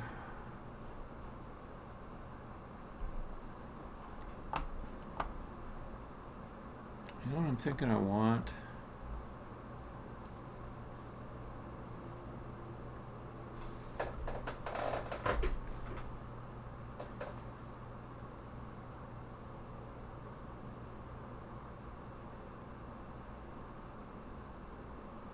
No, keep it simple. Okay. So let's have prefabs go in here. Okay, so there's going to be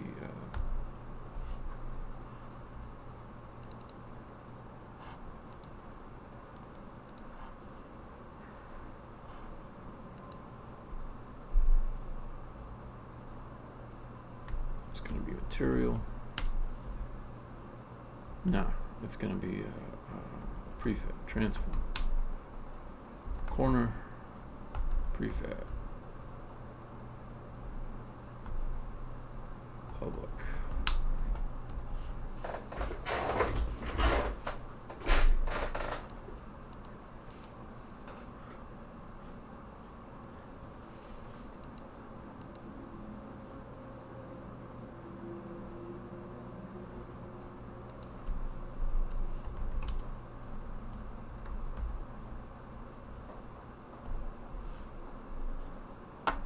Okay.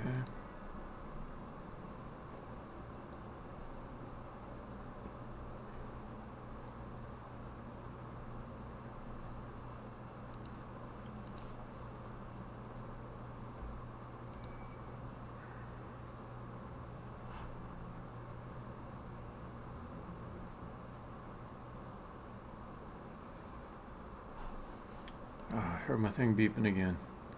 Alright, so I got like 30 more minutes on that thing.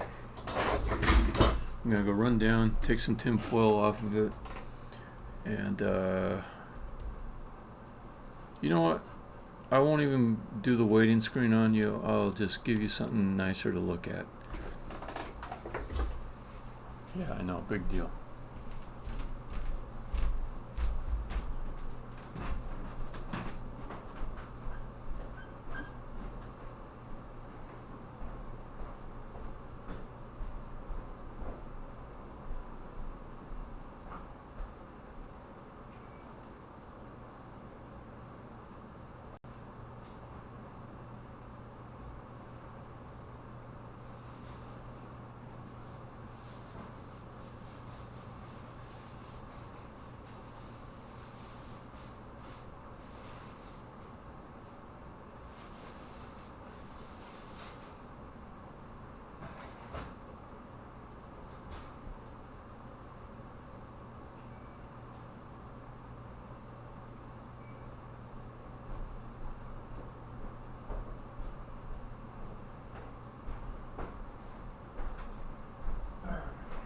Alright. Back to it. Oh, back to it.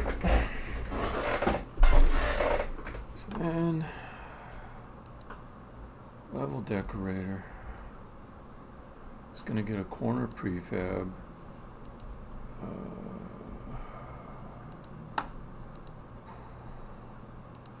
I want a section for it, and I forgot. Yeah, that one. I think. Header, and then there's like some more thing you say. Is it header attribute? No, it's header. Header, and then the name will be corner.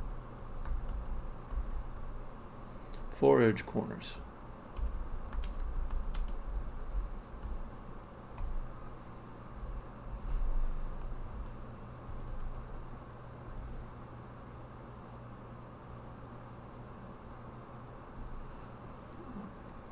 Build that baby. And this should, after a little bit, after just a little bit more, after just a slightly longer amount of time. Come on, what are you doing? Yeah, you're taking forever.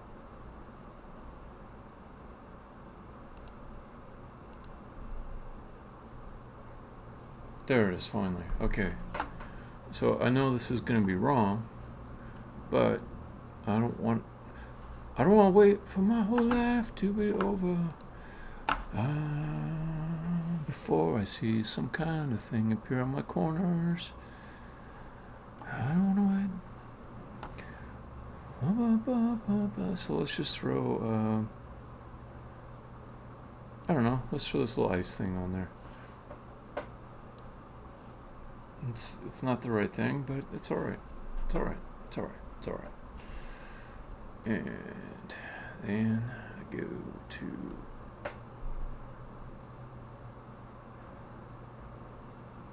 here.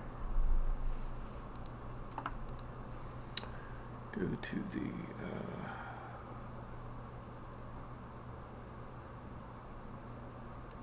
corner decor piece.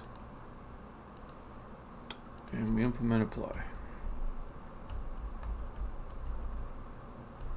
Public void apply. I should have all the information I need to perform that. So the first thing would be, where is it going to go? Vector 3. D equals.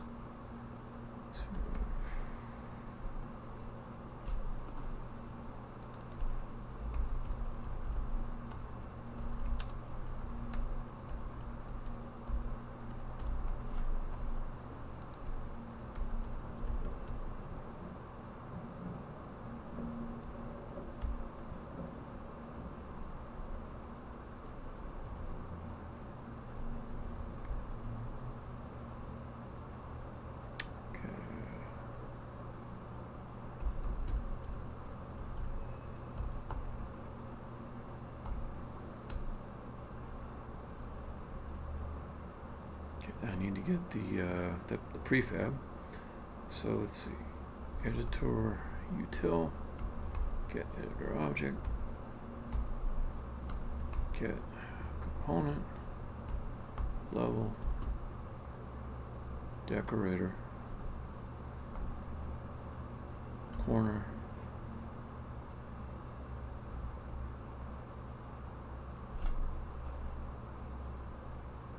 oh. God, that's a lot of things to string along. Corner, prefab. Okay. Transform.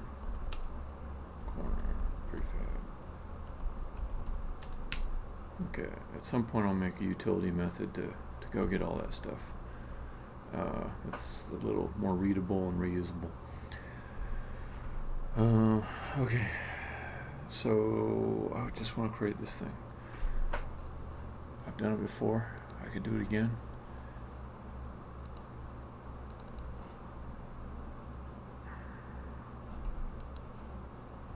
Instantiate. That's what it is. It's just that. Okay.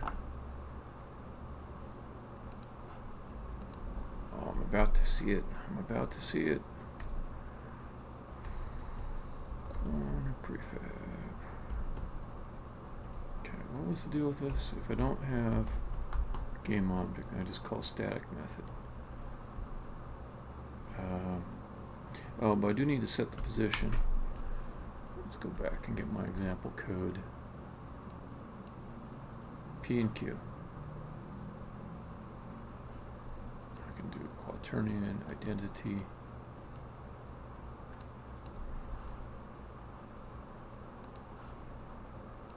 Starting to get excited. Let's make that a P.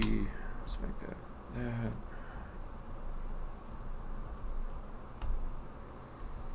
But I'm the only one. I invite you to be excited with me. Don't leave me hanging.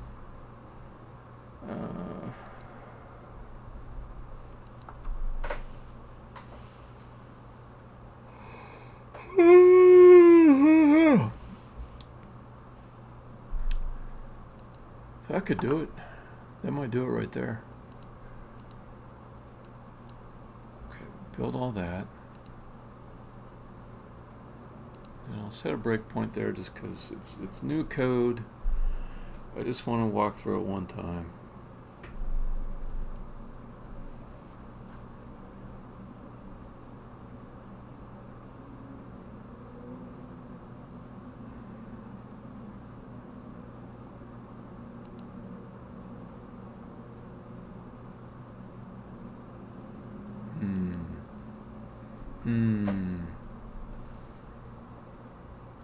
Did not seem to work. Level decorator.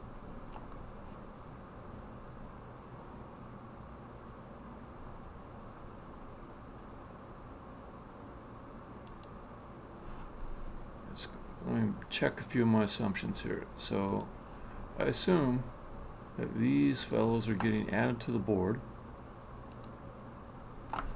And I assume, let's check that first thing.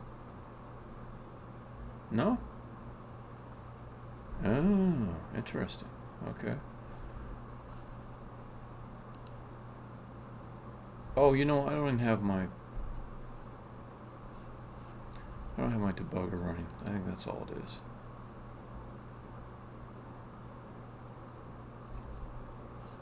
All right.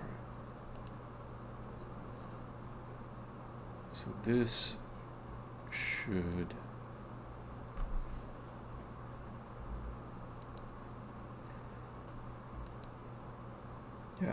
so that should always return true. Might as well undo that one. Okay, these are actually getting set.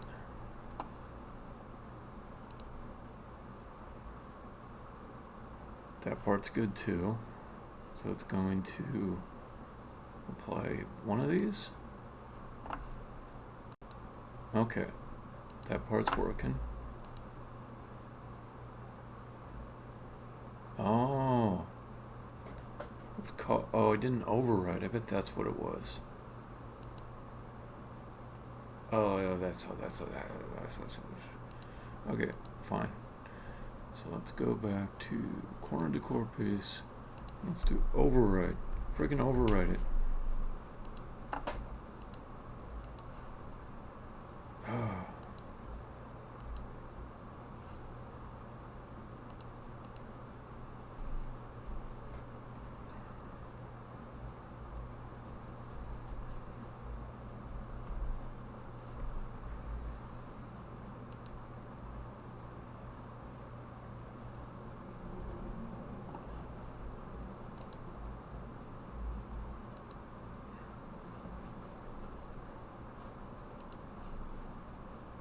Come on, man.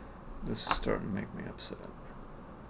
So, decor piece, that's virtual. Public virtual void.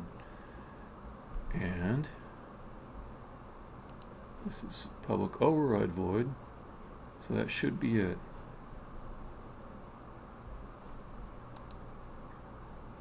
Okay.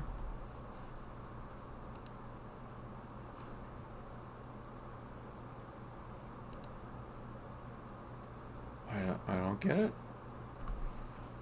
I overrode it with a function that matches the same signature. Why would you not?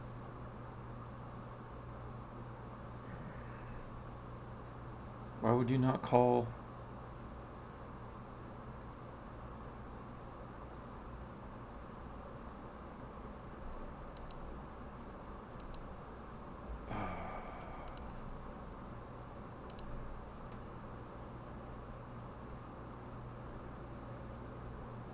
Oh, you know what? I think I know why. I think it was calling the default method on the empties, and this here's a non-empty. So this type is corner decor piece, and I'll have to go back and look at the other one maybe. Okay, so will this? Yep. No, nope. Are you gonna instantiate where I want you to?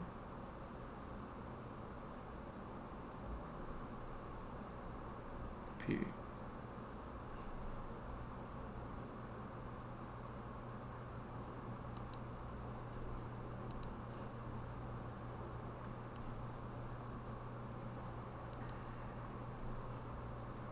Okay, so it is instantiating a whole bunch of stuff.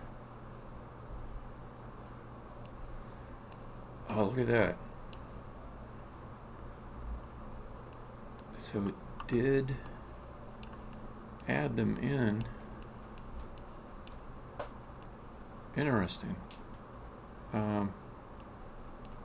They're not in the places I wanted them to be. There's some logic to it.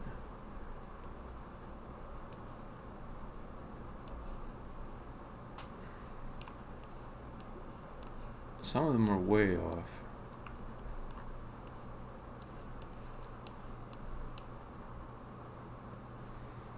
So a problem I have is that there's so many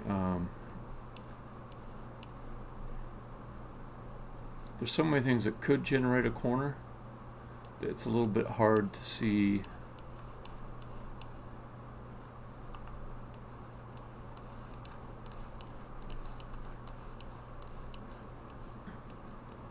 what the causes are for different problems here. One thing that's fairly off is these floor pieces. I don't know why those are there. Another thing I'm going to have to do is make some way to clean up the decorations easily. Because right now, I would just have to go through and delete them manually, one at a time. So I know what I'll end up doing next, probably in tomorrow's session. I'll make like some proper corner pieces, or at least some that are good at lining up in the way that I'd expect a real corner piece object to. And then I will give them some kind of signifier that means that they're decoration.